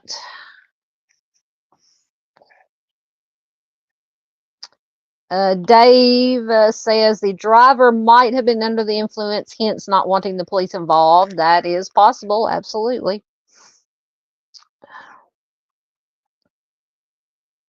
Yes, see, that's another thing that has always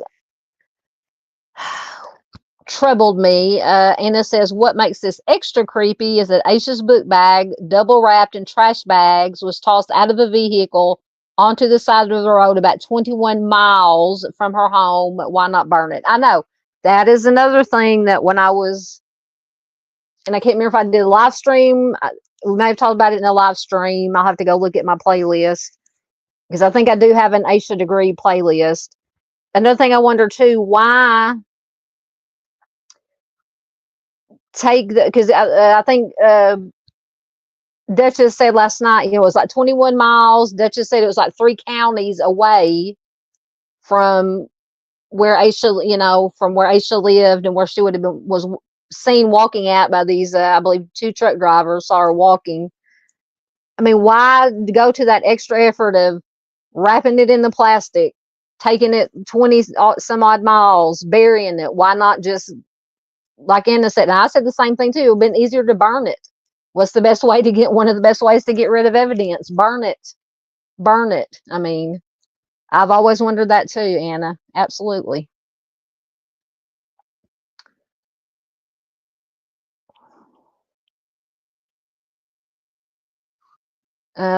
Anna says, a thought about the book bag being discarded along the roadside is that there were roadblocks set up by police at some point. Were her possessions quickly dumped due to a roadblock ahead? That is possible. But I wonder if so, if it was already wrapped in the 2 plastic bags.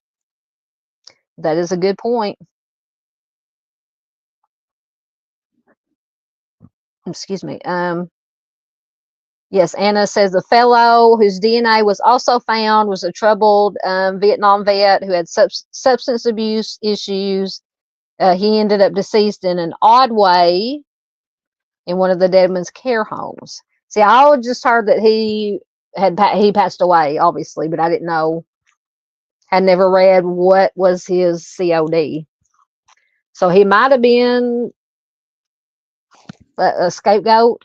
So like I said, depending on what kind of,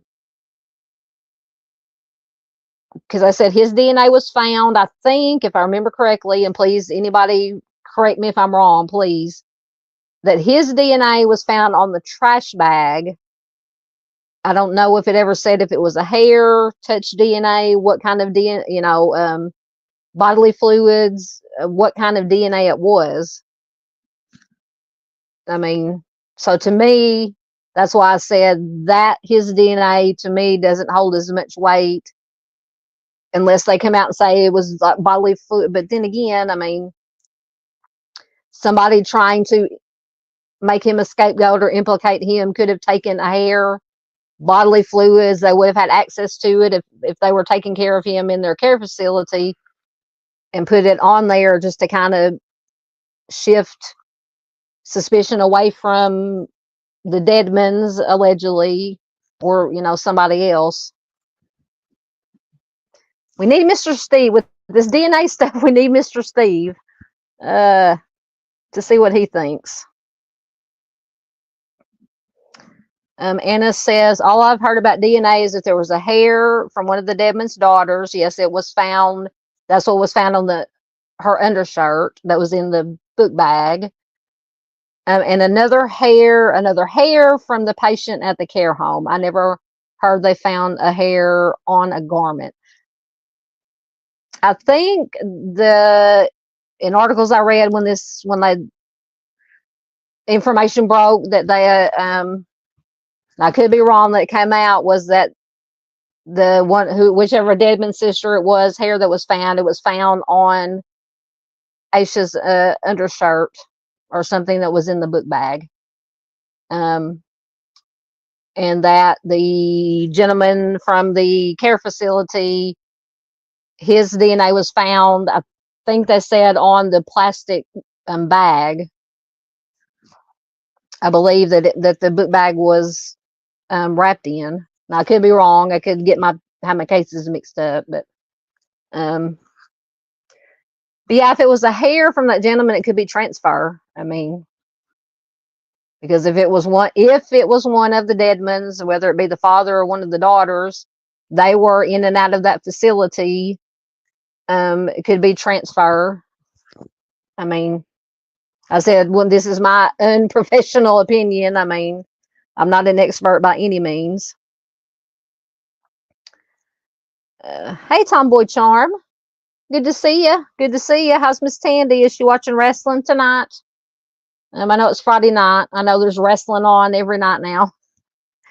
Good to have you here. Tomboy says, it bothers me that these folks left those parents suffer for God knows how many years. I know. I don't know if you saw the video I showed earlier, the newer interview with the parents. Breaks my heart. Yes. Arctic says it is infuriating. Absolutely. Okay,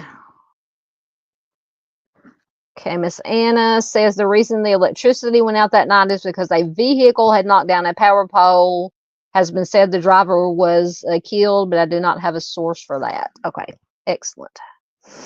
I didn't know if it was from the storm or an accident, like you said, somebody hitting a power pole. Absolutely, Miss Peggy. Okay, so going back to this unidentified child that they found the picture of in the shed. Miss Anna says investigators have appealed for years for identification of the child's photo found in the shed where it is claimed Asha may have taken shelter. I know that why would you? Yeah, because that picture would make you wonder once again if those items, the whatever we said was in it, the yellow hair bow, the candy, maybe it belonged to that unidentified child and it has nothing to do with Asha. So we could have another. I wonder if there were any other at that time or around that time, any other missing children. I'm surely they checked that. And after they found that photo, if there were any other missing children besides Asha, that could have been that little girl in that picture, unidentified little girl.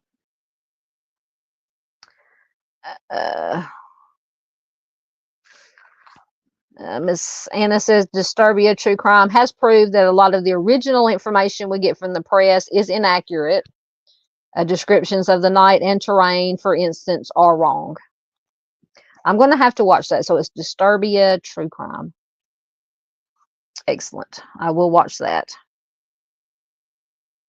Yes, Miss Peggy says, yes, we've got to take most mainstream news with a huge grain of salt.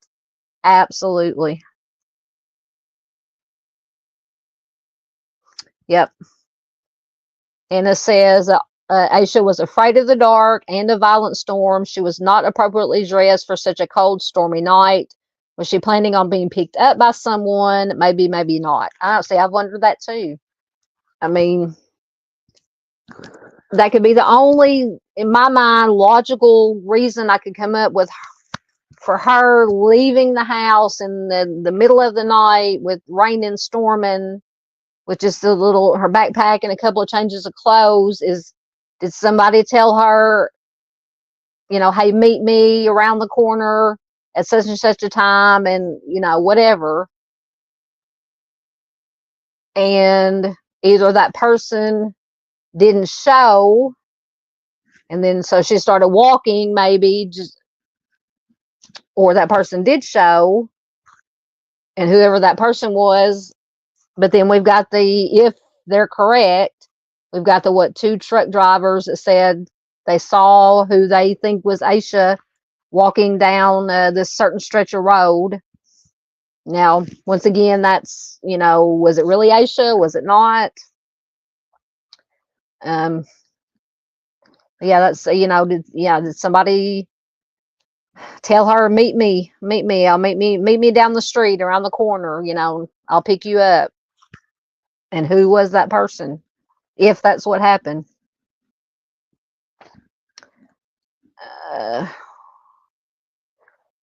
Miss Anna says early reports claim that Asha wore a white shirt and white jeans. Sounds like she wanted to be seen in the dark, or road safety. Absolutely. I think family has said white shirt and jeans were missing or taken with her. Ooh, a whole bunch of comments popped up. Hold on, let me get back down to where I was at. There we go. All right.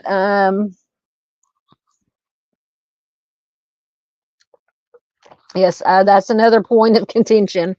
Anna says the mystery shirt is the New Kids on the Block shirt, not shirt.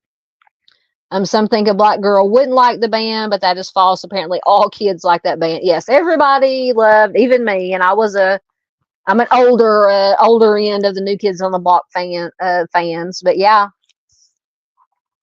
I would think didn't matter what color you were. Everybody loved New Kids on the Block.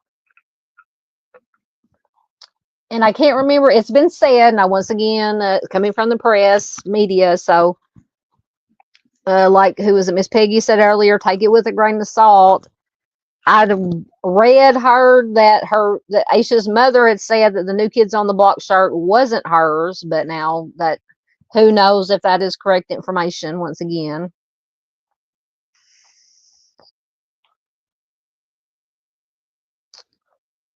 Yeah, and it says the Deadman's house is something like 3 or 4 miles from Asha's home. Her book bag, double wrapped in trash bags, was discarded along the road about 21 miles north of her home. Yeah, I mean, like, that's another thing. Why, once again, why discard it so far away?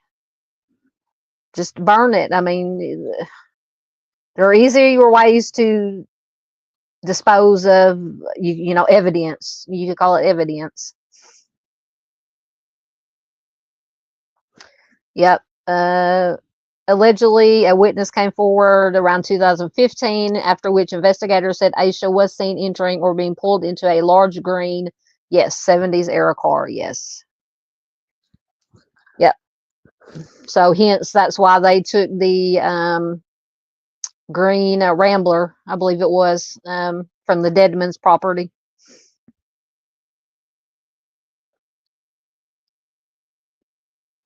That's a good question. Anna says the most recent wording about the car is that Asha was seen being, quote, pulled into the car.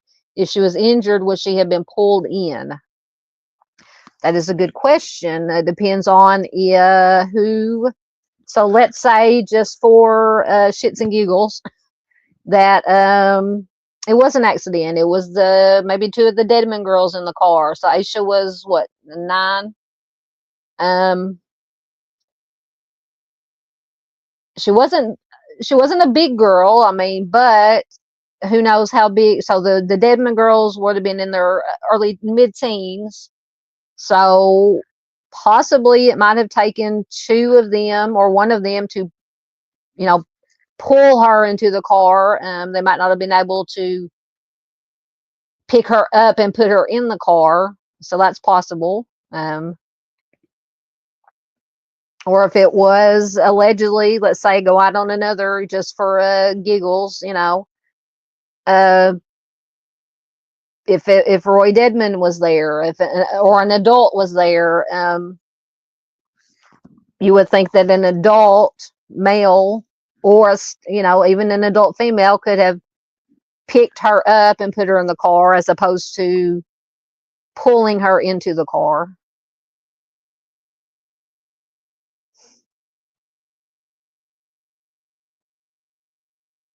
Yep, see, that's why Anna says, I've wondered if the mystery patient whose hair was found with Asha's things was driving a vehicle that night. He was a troubled Vietnam vet with substance abuse issues, passed away for many years. See, that's why I was wondering. I said earlier, and they did release his name, but I cannot for the life of me remember his name. That's why I was wondering what level, how mobile he was. Was he able to walk on his own, drive, travel, go out on his own, or did he need assistance? So if he was able to still walk, fairly healthy, walk, drive, it's entirely possible he could have been out on his own. But from things that I've read, once again, taken from the media reports, they just worded it that he was not in very good health at that time. But like I said, who knows what the real, what the truth is. Probably, maybe somewhere in between.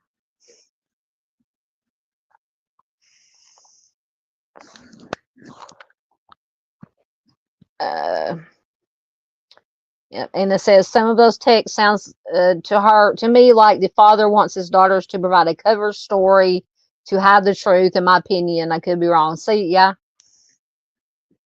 I agree. Like, once again, you can read those texts again, but yeah, there was like, Lizzie was saying, or the other sister was telling Lizzie, maybe we should have let you do what you wanted to do. And then there was references to the dad, saying something about, I told Dad I wouldn't do it or something. So, no, Paula, they have not arrested anyone as of yet.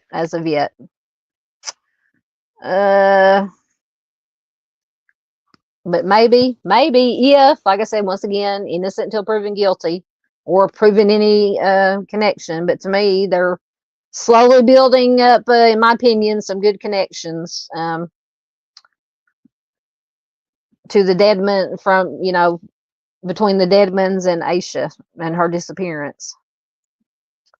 Okay, Miss Anna, always with the good information, says Lizzie Grace is the oldest, 16 when Asha disappeared. Anna is the youngest, 13 at the time, and the other sister was 15. Yeah, so 13, 15, and 16. So Lizzie was the oldest. So she was the one that seemingly was wanting to maybe say something, and the family said no, and she's been having, troubles with, stressing over it. So that would make sense.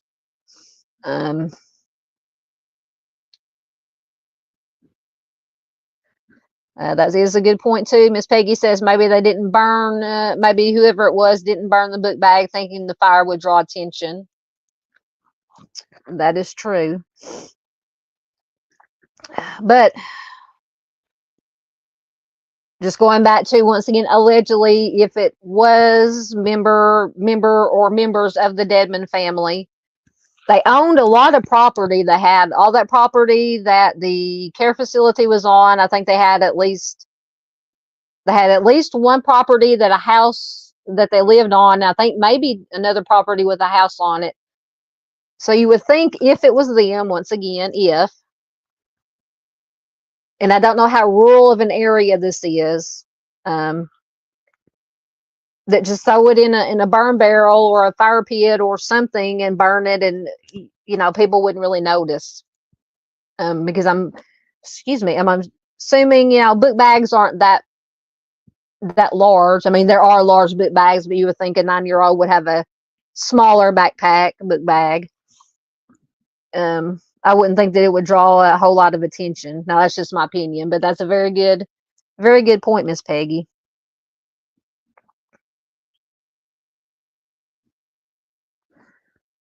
Anna says, whoever did whatever, the time of disappearance would have been, it is thought, after 2 a.m., before 6 a.m., in the very dark, very early morning. Yes. Yep.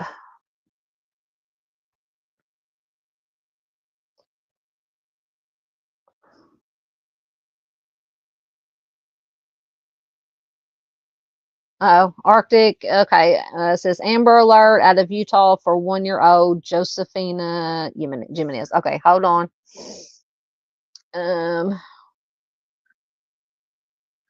Let me look at that up. Josephina Jimenez.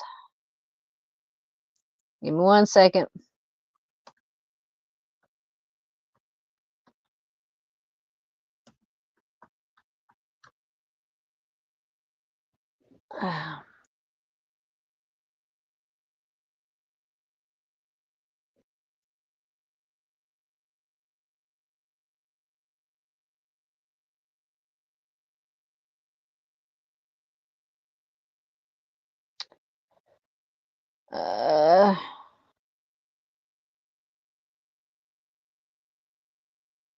Okay, where is this? Hold on. Where is this from? Utah.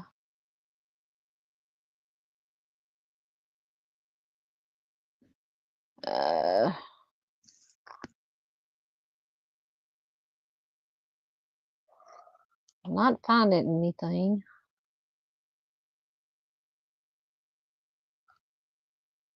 Oh, that's Ohio.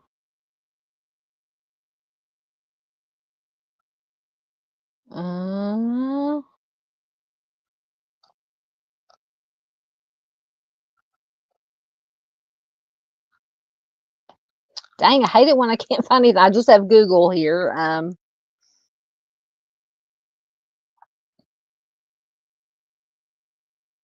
How old was she, or is she? A 1-year-old Josephina Jimenez. Let me make sure. Oh, I didn't put in the right. Okay, Josephina. 1 minute, guys.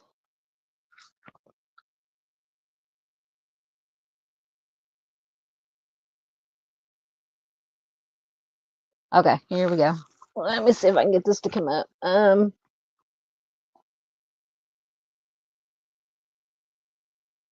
Okay, let me share my screen. Hold on.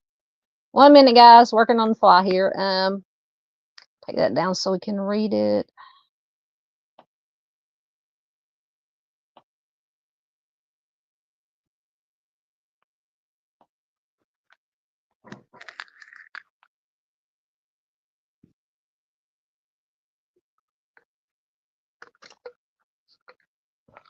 It'll come up. Sometimes it takes us time.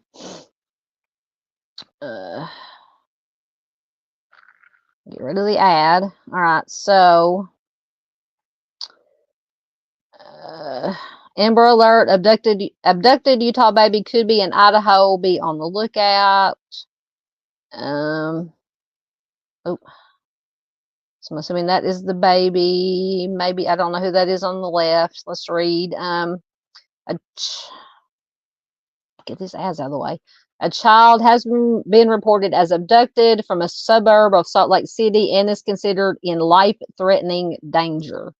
The Amber Alert was issued after the mother of the baby took her without permission. So that would be, I'm assuming, the mother right there. The child is a 1-year-old baby named Josephina Jimenez, taken by 32-year-old Holly Angelina Smith.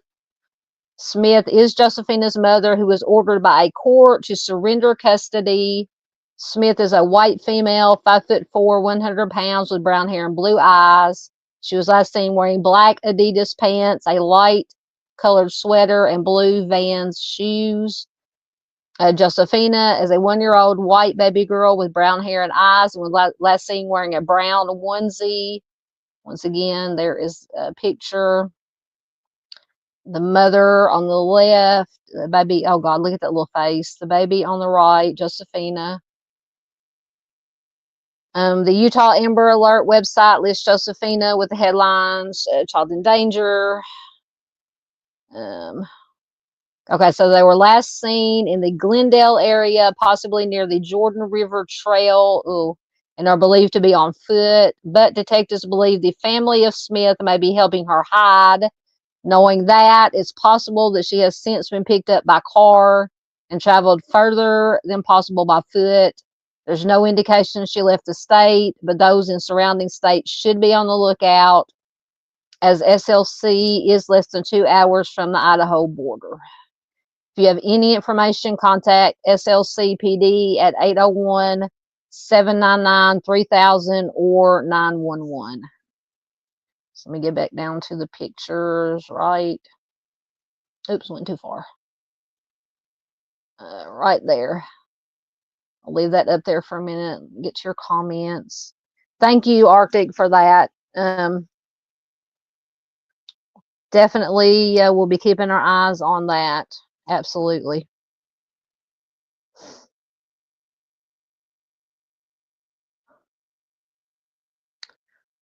So once again, that was an Amber Alert out of Utah for 1-year-old Josephina Jimenez.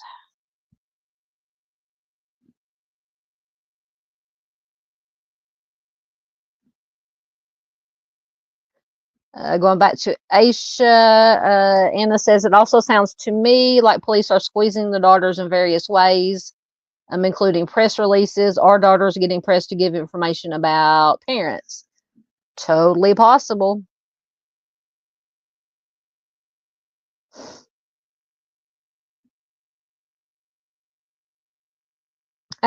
Talking about new kids. Tomboy says Donnie is Tandy's future husband. He just doesn't know it yet. No, Donnie is my future husband. I love Donnie. Paula says Crime Weekly covered this case. Okay, so Anna says the Vietnam vet resident of the Dedman Care Home died several years after the disappearance in an assisted living apartment. Oh, he was just in his 50s. Okay, as I recall.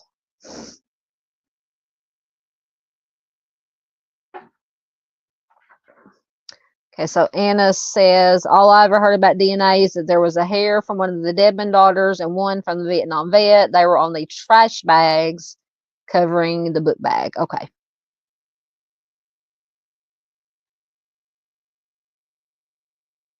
Yes, so as I might transfer. Anna says, I'm thinking the Dedman daughter DNA was for the youngest daughter who would not have been driving at the time. The veteran patient had probably ridden in the vehicle at times. Absolutely. So that's what I was talking about, possibly being a transfer.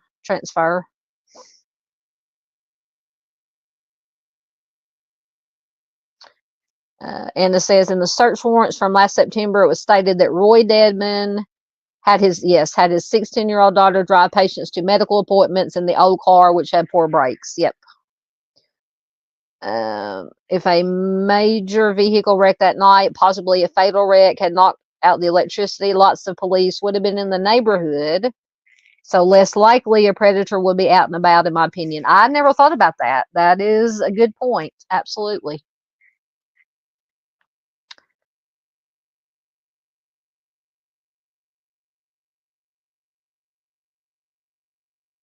So they had obituary. Okay, so Anna says, weird detail from September of 2024. At the same time search warrants were announced, Roy L. Dedman's obituary was all over the internet. Big networks has scrubbed their coverage. He's definitely alive and well. Yeah, why would his obituary be all over?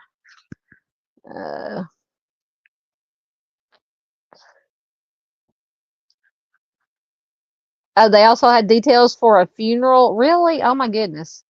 September 2024, search warrants were announced. Not only was his obituary widely published, there were details for his upcoming funeral. Goodness gracious.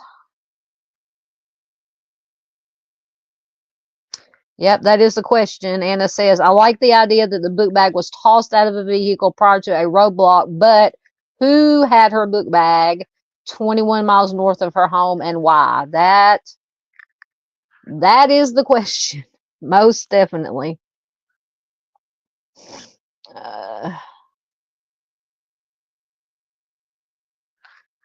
And it says some in other chats have said that Aisha could have been struck by the car and seemed okay, but she wasn't like a fatal head injury that didn't show up right away. Absolutely, entirely possible.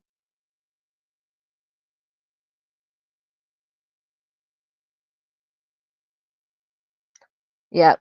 Yeah, they've alluded to the fact that, September search warrants made descriptions suggesting a Dedman daughter was involved, but adult help would have been needed. Yeah.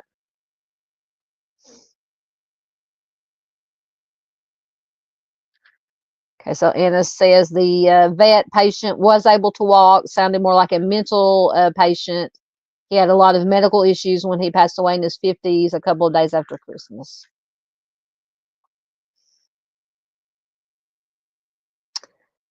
Oh, Paula's talking about Donnie Osmond. Hey, Donnie Osmond was nice looking back in the day.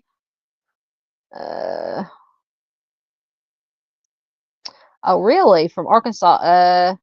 Anna says, I think the veteran patient was originally from Arkansas, or he had lived there. Russell, it was Russell something. Can't recall. Yeah, I can't think of his name. Yep. Yep, I saw that. That Donnie Wahlberg has a new TV show. Yeah, that is still, to me, you've got me on this book bag thing now too. The two biggest questions besides the obvious: why did she leave the house, and then why take the book bag, go to so much trouble to get rid of the book bag, wrapping it in the plastic, taking it over 20 miles away, burying it or tossing it out, whatever it was. And it says the book bag was apparently being transported far away from Aisha's home. Why? What was the ultimate destination? A burn barrel or dumpster in another place, a big city? Yeah, maybe. Yeah, it may go back once again if it was an accident to the to the panic factor. Get rid of the evidence. I mean, yes, there are easier ways to get rid of evidence, such as burning, but in the heat of the moment, you're not always thinking, straight and, get it. Or they're thinking whoever did it, thinking get it far away from the scene of the accident crime as possible. That's the only thing I can think of. Hey, Sunday Doodles. Good to have you here. Welcome, welcome. All right. Hey, Mustang 65. Everybody's popping in. Hello, Mustang. Good to see you. Absolutely. Welcome, everybody that's popping in. Good to see you guys. We were talking about, Asha Degree case. So we will move on, but you guys can keep on chatting or putting questions or comments about Asha's case. Absolutely. But I do have, let me stop sharing this. Once again, the Amber Alert for the 1-year-old Josefina Jimenez out of Utah. Left-hand side is the mom who was supposed to surrender custody. I will put a link to this article on my post, a community post, and on Facebook. Thank you, Arctic. It was the one that that mentioned it. He is always on the ball.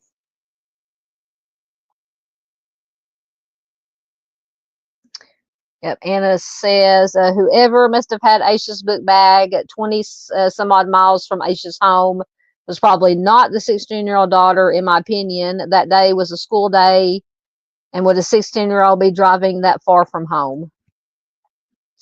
That is a good point. But I wonder how far it was that they, if, because she was the oldest, right? 16, because it was 16, 15, and 13. I wonder how far it was between the care facility and the hospital that they would drive patients back and forth to. I wonder how far that was.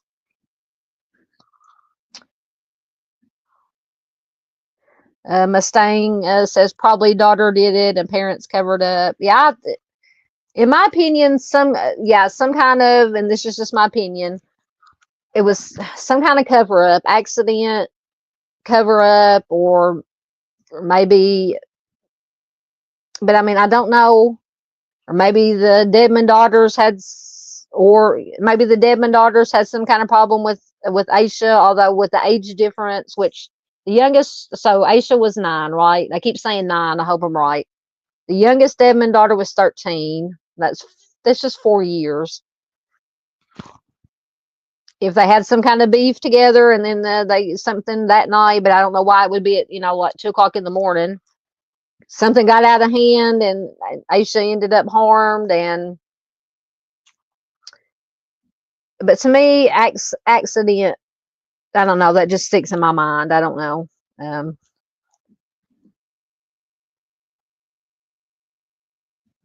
Thank you very much. My pronunciation, Josefina Jimenez.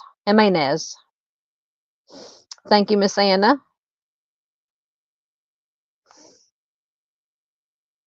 All right.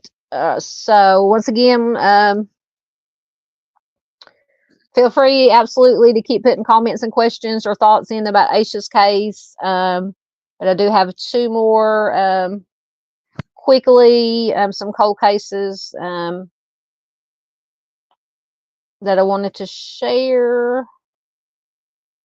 And I think I do just have short videos. This one is from Colorado. James, let me find his, just going to give you the Charlie, Francis Joseph Houle. I'm just going to give you the Charlie Project information, and then I have a short video clip with the interview, I believe, with his daughter or granddaughter. So Francis went missing on August 1st, 1979 from Colorado Springs, Colorado. He's a Native American male, 46 years old when he went missing, 5'8" to 6 foot tall, 180 to 200 pounds, with graying black hair and brown eyes. He is an enrolled member of the Turtle Mountain Band of Chippewa Indians of North Dakota. His nickname is Frank. He has the following tattoos: the name Rose on one arm, the name Sweet on one nipple, and the word sour on the other nipple. He wears prescription eyeglasses. Not a whole lot of information. It'll give more information actually about letters that were sent in the video. But his family last heard from him when he wrote a letter to his family in August of 1979. He was working at a ranch in Colorado Springs, Colorado at the time. He has never been heard from again after that, after these letters. A few details are available in the case. Both Colorado Springs and Williston, North Dakota police are investigating. So if you have any information regarding Francis's case, you can call the Colorado Springs Police Department at 719-444-7000 or the Williston Police Department at 701-577-1212. All right, like I said, I have I had to make a note because I had like 5 video clips to make sure I played the right one. I had to write them all down. About a 3-minute video clip, and then, like I said, it's either this, I think it's his granddaughter. And it goes into more detail about these letters and some possible sightings. And then let me play it, and then I'll get caught up in your guys' comments again. So I will fetch the video.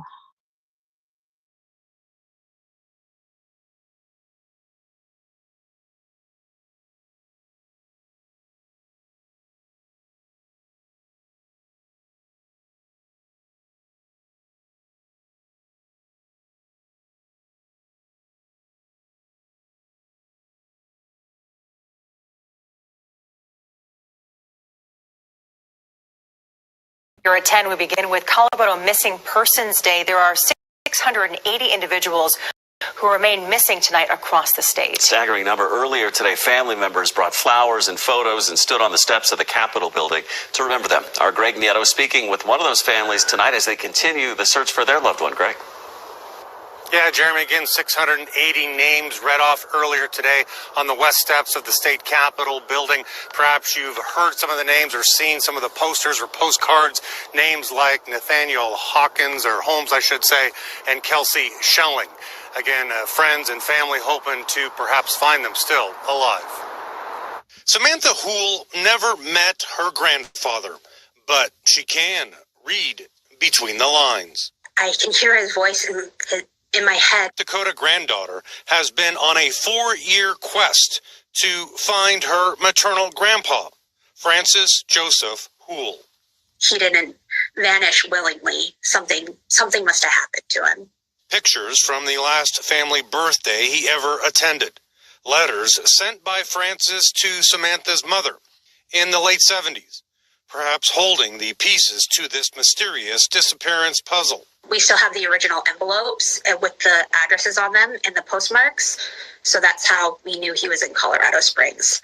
The Houle family says Francis left Spokane, Washington in 1976, resurfacing in Colorado Springs, initially touching base with a niece. He just kind of showed up at our work one day in Colorado.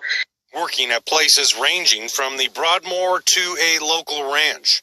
Last heard from in October 1979, when he was 46. He really loved his children. Since then, Samantha has spent countless hours on the ground and on the internet trying to track down her namesake. Colorado Springs Police, Colorado Bureau of Investigation, even spreading the word across their North Dakota Native American tribe. I watched my mom kind of process like her dad not being in her life. I asked Samantha Houle, what keeps a young woman who didn't know her grandpa, but only knows of him? What keeps her motivated to find him, who, if still alive, would be in his early 90s? She says, getting answers for her mom, and the love in the language written so long ago. I hope that we get to a place where we can bring him back to North Dakota. And for more information on those 680 individuals and that story you just saw, please go to kdvr.com. Greg Nieto, Fox 31. All right, Greg, thank you. All right, that was Francis Houle interview with his granddaughter there. So, all right. Got too many things going on here. All right, remove that. All right, put that back up there.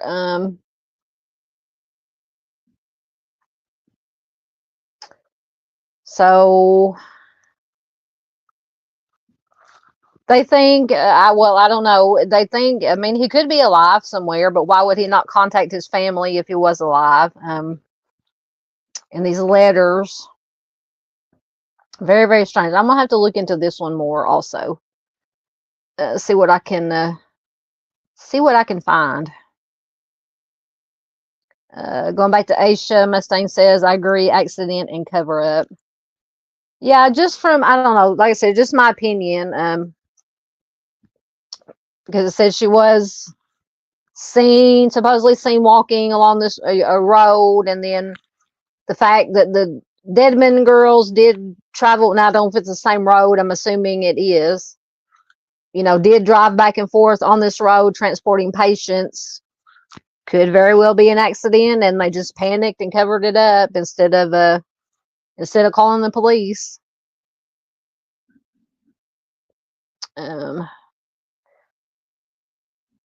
But that's also true too. Anna says, but the recently released text could be taken to mean the dad wants daughters to do a cover up. But is it covering up the accident or something more nefarious? That is the question.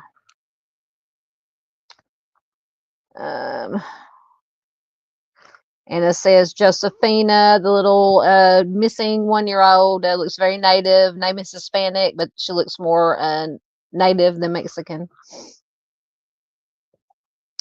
Paula says, going back to Asha, the New Kids on the Block shirt could have been borrowed. That is true. Because I think the Dr. Seuss book that was found in the book bag, it was checked out from the school that Asha went to, but it was not checked out by her. And I know when I was that age in school, loved to read, still love to read. I mean, at that age, I could read, Dr. Seuss, whatever book in one sitting. And I would, if I would get finished with a book before, I think we could check them out for a week because we had library once a week. I would trade books. Say, I'm finished with this one. And a friend said, okay, I'm finished with this one. Let's trade. And we would trade books and read, So it's possible that the book could have been borrowed. The shirt could have been borrowed. Anna says the shirt is mysterious as it was not Aisha's. Apparently the Dedmon daughters don't recognize it, but Aisha had been at a sleepover. Did she get it there? If so, why no info? That is a good point.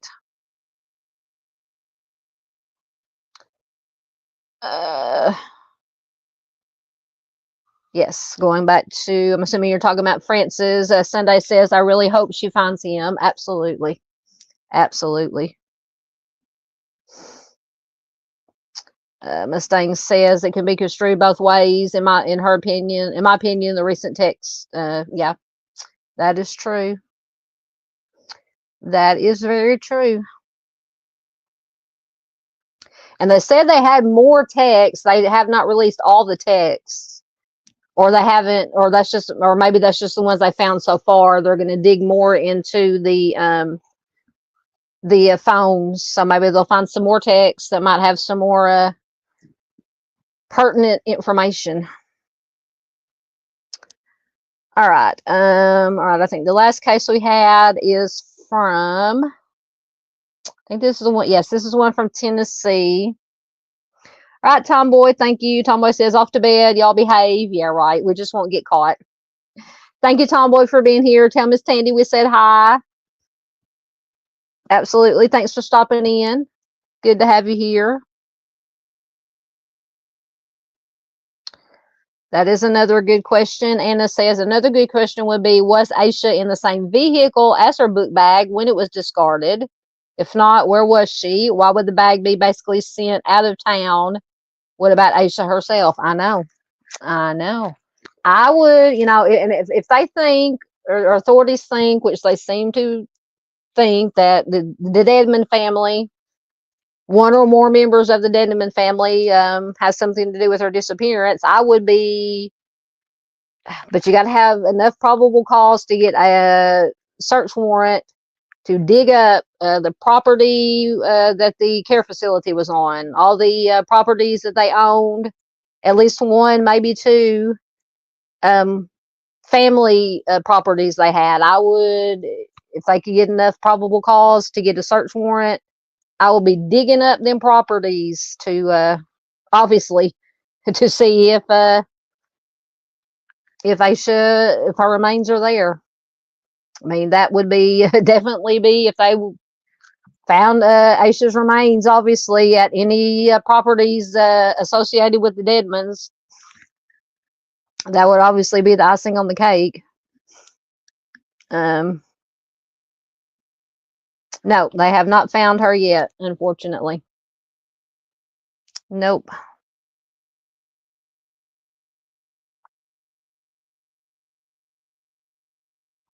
Anna says, no, cadaver dogs did not hit on human remains last September. Where at? Where are you talking about? Where they found the book bag or on, oh yeah, because they did get search warrants to search. Oh yeah, they did. Never mind. They did get search warrants to search at least one of the properties. They searched the house because I believe that one of the houses that actually was rented was being rented to another person. Apparently, allegedly, according to this person who was renting the house from Roy Dedman, apparently there was one room that was padlocked, and Roy Dedman basically told whoever was renting, don't open the door, or this is my stuff in there, it's off limits or something, if I remember correctly. But I want to know, I mean, to me, if they can get the probable cause to start digging on these properties. Dave is back. Says, I think the book bag being found far away was part of staging. Possible. I agree.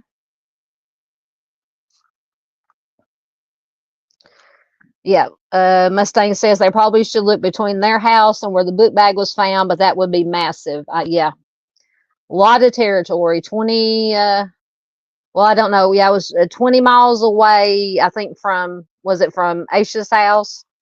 I know Duchess said in her live stream is like 3 counties over from where Asha, from the town, was where the book bag was found.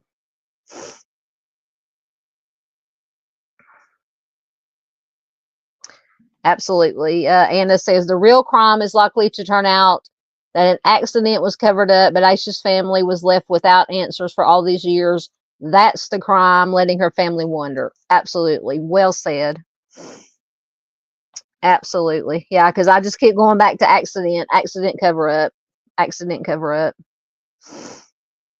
All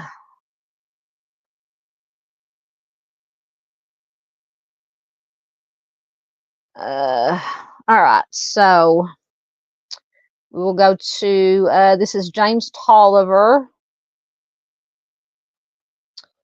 I'll just give you once again basic from the Charlie Project, and then I do have a clip with a video clip with his mother.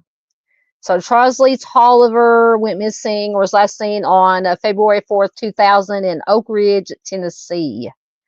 He's a white male. He was 30 years old at the time he went missing. He would be 55 years old today, or as of 2025.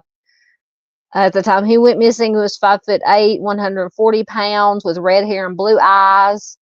Said he may have had a mustache, beard, or goatee.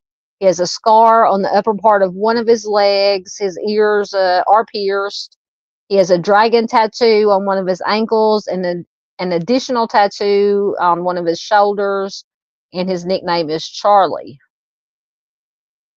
So Charlie was last seen in Oak Ridge, Tennessee on February 4th, 2000. After that, he has never been seen or heard from again. Prior to his disappearance, Charlie lived with Ernie. Now, this is a lot to unpack. There's a lot of houses being bought and sold and living arrangements in this. So prior to his disappearance, Charlie lived with Ernie Lee Tony Lou Hellier. I don't know if I'm pronouncing that last name right. I apologize if I'm not.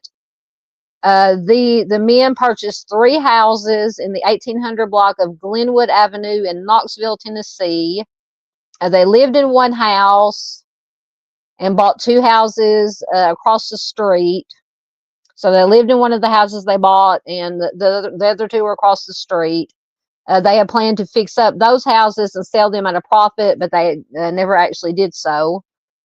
Eventually, this Ernie Lee Luhellier moved out of the house that he shared with Charlie and into one of the houses that they owned across the street. He quit-claimed his interest in the old house, which is, I'm assuming, the one that they were living in together, to Charlie, who then sold it to Edward J. McGimsey for $45,000. Charlie then moved in with McGimsey in Clinton, Tennessee in late 1999. But when he renewed his driver's license in 2000, he gave his address as this Ernie Lee Luhellier's residence. Charlie's parents went to Clinton to check on him on February 6th of 2000 after Luhellier told them that Charlie had been in a violent argument with this McGimsey fella, Edward McGimsey, that had left holes in the wall and bloodstains. But when they arrived at McGimsey's residence, Charlie's parents found no holes in the wall. There was no bloodstains, no other signs of a fight. But there was no indication of Charlie's whereabouts, however, and he left all of his clothes and belongings behind except for his dog. This McGimsey fella, who Charlie was last known to be living with, said that Charlie had left on February 4th to go see friends in Atlanta, Georgia. He said that he had dropped Charlie off at the first rest area on Interstate 75 at the Tennessee-Georgia border, and that his friends from Atlanta were supposed to pick him up there. Charlie was allegedly carrying around $200 in cash.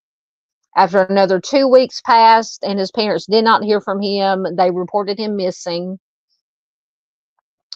About a month after Charlie was reported missing, this Luhellier brought his mail to his parents, brought Charlie's mail to Charlie's parents. Some of the letters were addressed to Charlie at the Luhellier's home address. Some of them were return mail bearing address forwarding labels to places where his parents say Charlie had never lived. Two of the towns listed on the address forwarding labels were towns where Luhellier had allegedly lived before, however. So this Luhellier fellow was convicted of burglary and statutory SA in Missouri after Charlie's disappearance and sent to prison. His victim was a teenage girl. He was required to register as an SO upon his release, but he never did. His current whereabouts are unknown. And the other fellow, McGimsey, it says that he lives in Tennessee. Charlie's only income at the time of his disappearance was his just a little bit over $500 monthly disability check. He had previously spent time in prison for theft. His family has accused the police of not properly investigating his disappearance, suggesting they were prejudiced because of Charlie's prison record and his homosexuality, and his case remains unsolved. So if you have any information regarding Charlie's case, you can call the Anderson County Sheriff's Department at 885-463-6884 or 885-457-2414. All right. Before I play the clip, let me get caught up in your comments right quick.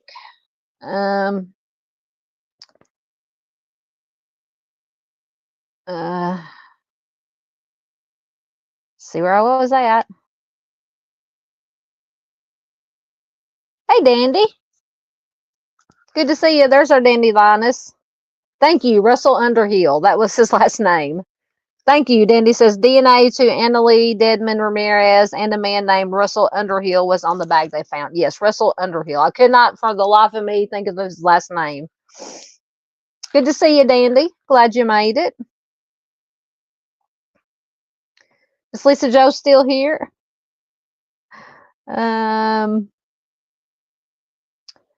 Let's see. Yep. Me and Anna were like, it's Russell something. There's Miss Duchess. Hey, Duchess. Good to see you. She says, hey, Southern Gal in chat. Shared your live. Thank you so much. Thank you so much, ma'am. Smash the like button. Thank you for sharing the awareness. Absolutely. Thank you, ma'am, for all that you do for awareness. I did mention earlier your excellent live stream you did last night on Asha's case. I encourage everyone to go watch it. Lots of good information. Good to see you here. Thank you for being here, ma'am. Yes, it is absolutely good to see Dandy. Let me get caught up, and I will play the. Oh, bunches of comments popped up. Hold on. Yes, thanks. Thanks for the reminder to hit that like button. Absolutely, hit the like button. Share is the most important thing that we can all do. As creators, as community, as advocates, to help bring awareness to these missing cases is share. Absolutely. Oh,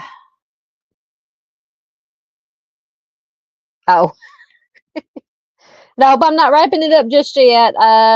Here in a little bit. Yeah, I got about a 3.5 minute video clip to play, for Charlie. I can't talk. Charlie Toliver interview with his mother, and break your heart. Get the hankies, get the tissues ready. I just want to get caught up right quick. And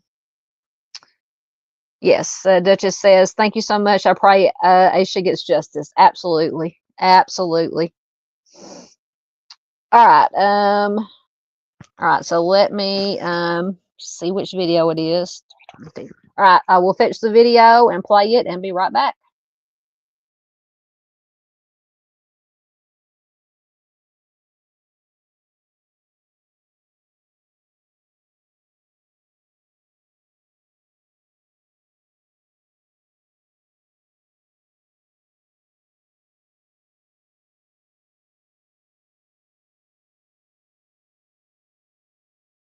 There are more than 100 missing people in the state of Tennessee.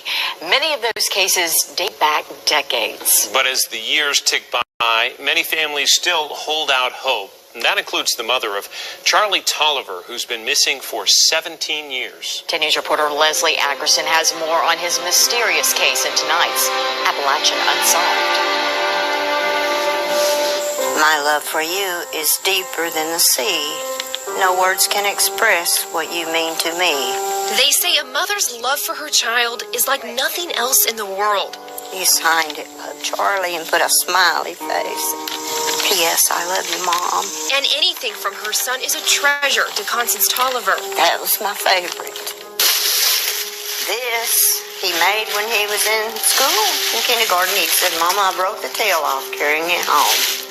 This is Charlie when he was a baby. These items are now all she has left of him. It was 17 years in February. That was the last time I talked to him. It was on Friday, February the 4th. An adventurous spirit, Charlie Toliver was a wanderer. And the next thing you know, he would be calling us from Florida. He didn't stay gone. He'd always come back. This time was different. In February of 2000, the Tolivers received a phone call from one of Charlie's friends saying he was in danger. They went to the 30-year-old's home in Anderson County in search of him, but found nothing. I think that one or multiple persons have done something very evil. What followed was weeks of conflicting stories, mysterious phone calls, and different addresses. Where Charlie was at the time he disappeared, and this trailer had burned to the ground just months after Charlie disappeared. Now, that throws up huge red flags right there. Detectives never found a solid answer. My mind was still on a roller coaster. Constance keeps in contact with the National Missing and Unidentified Persons Group, or NAMUS, for any signs of Charlie. She also keeps up a Facebook page. Because I remember him every day. I remember him and think about him every day. And I say, how many days has it been? This goes through my mind, and you're not going to forget it. No parent would forget. Each day without him doesn't go unnoticed. She says the not knowing is the hardest. At the end of the day, you still have this heartbreak inside. It's a horrible place to live in your mind and in your heart. It's a horrible place to live. Deep down, she wishes the red-haired, blue-eyed boy will walk through her doors again one day. I do hope in my heart, and I know this is what my husband hopes, that Charlie is out there somewhere living his life. Holding on to hope and the things she has left. In your arms, I would fall asleep. Leslie Ackerson, WBIR 10 News. This is a dream. She's the best thing that's ever happened to me. If you have any information about this case or any other, you can contact the NamUs National Group or the Anderson County Sheriff's Department at the number on your screen. Even the smallest tip could bring this family some closure. Oh man, once again, interviews with the parents, especially the mamas. Get me. All right, let me put that back up there. So that is Charlie Toliver, missing from Tennessee. Oh,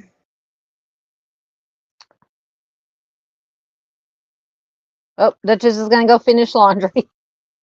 Appreciate all you do. Thank you, ma'am. Back to you.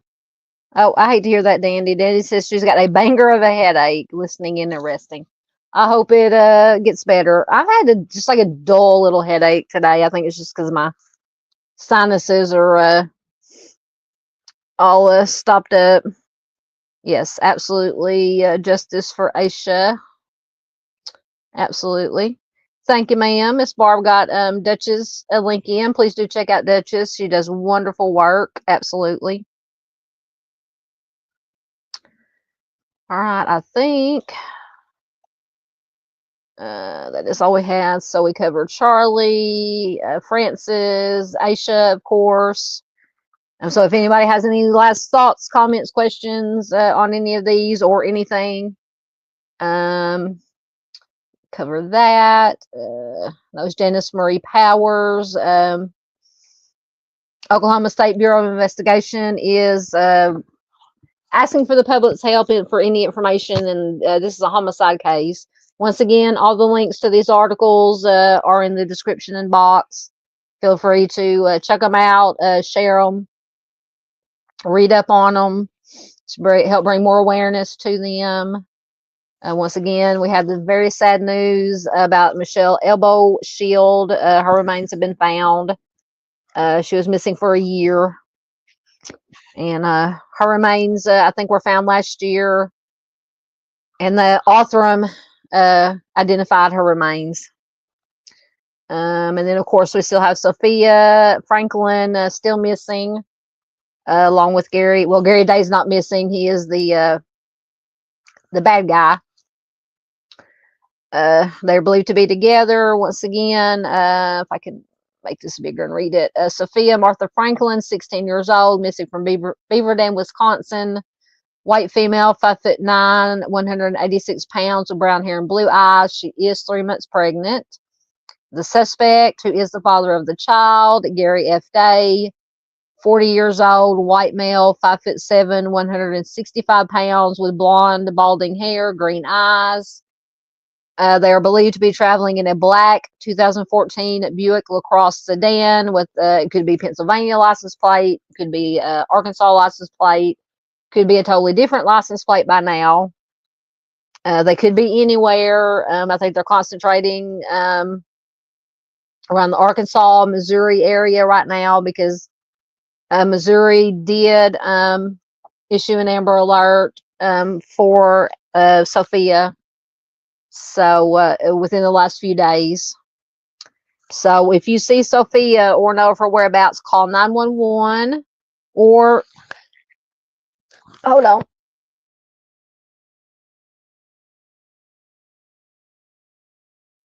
Sorry, I didn't want to cough into the mic. Get a drink. Call 911 or the Beaver Dam Police Department at 888-304-3936. I think that is all. And then we have Miss Belva Day. She is the 95-year-old missing in Arkansas. Silver alert has been issued by the Arkansas State Police for missing 95-year-old Belva Day. Was last seen on Friday, February 7th, 2025 at around 9 a.m. in the 400 block of High Ridge Court in Mountain Home, Arkansas. Miss Day may be traveling in a beige Buick LeSabre with Arkansas license plate USA DOGN.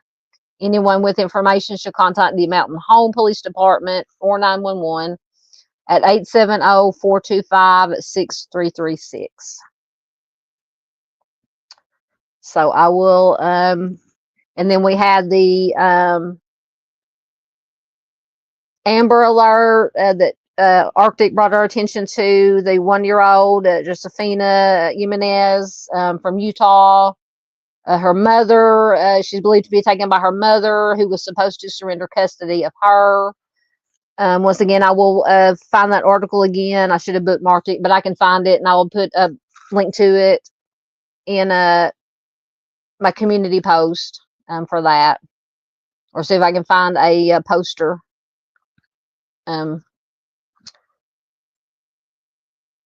to post for that if they have one. All right, I think that is all I had for the night, guys, unless you got last comments, questions, goodbyes. Thanks, everybody, for being here. I appreciate everybody coming in. Once again, I apologize to Sunshine, Mind the Monsters. I did not know that she was going to be live tonight also. But that's what Replay Crew is for. So anybody, once again, watching replay, thank you so much. We love our Replay Crew. Thank you, lurkers that were out there. Thank you, everybody that was in chat. Let's see, today is Friday. So tomorrow night, Saturday night, early Sunday morning, Dave, Owl and Prowl. If you're a night owl, join us for his live stream. Always lots of good information from Dave. Lots of good people in chat. Always a good time. Good information. Thank you very much, Miss Paula. Do check out Miss Paula. Check out all these other wonderful creators that came in. Miss Paula, Miss Barb at Timmy's Legacy, Duchess, Arctic Fox. I'll try not to forget anybody, but I can't. Let's see how far I can go back. Check out Miss Lisa Joe on Facebook. She does wonderful work on Facebook. You know, the usual suspects, True Crime Web, Miss PJ at Lighting Their Way Home. Dago was here. Check out Dago. If I'm forgetting anybody, once again, you can go to the homepage of my channel, scroll down to visit our friends. Has all our friend channels listed. You are so welcome, Miss Barbara. Absolutely. Please do check out Timmy's Legacy. Absolutely. You are Miss Welcome. Miss Welcome. You are welcome, Miss Paula. Absolutely. So Monday will be Missing Person Monday live stream, and I can't. I'm trying to think of which. I think we're doing. What did we do last week? Maine. I think we're doing Massachusetts this week, or Monday, I believe. Don't quote me on that, but I think it's Massachusetts that we will be doing featuring Monday. We're making our way through the eastern states right now. And I believe we did Maine this week, so I believe Massachusetts will be next, because this goes in alphabetical order on the Charlie Project. So look out for that. So until then, everybody, once again, thank you so much. Don't forget to hit the like button. Absolutely. Share it anywhere and everywhere you can to get this information out to as many people as possible. Till Monday, take care of yourselves. Stay warm. Thank you, Miss Barb. It says it was a nice date. Yes, this is Friday night is our date night. Tomorrow night will be our date night with Dave. Saturday nights is our date night with Dave. So I look forward to seeing whoever will be in chat with Dave. So everybody, be careful out there. Take care of yourselves. Stay warm. Always be aware of your surroundings. We don't have to be paranoid. We just have to be aware. Be careful. Take care of each other. We are all we have. And I will see you Monday night. Thanks, guys.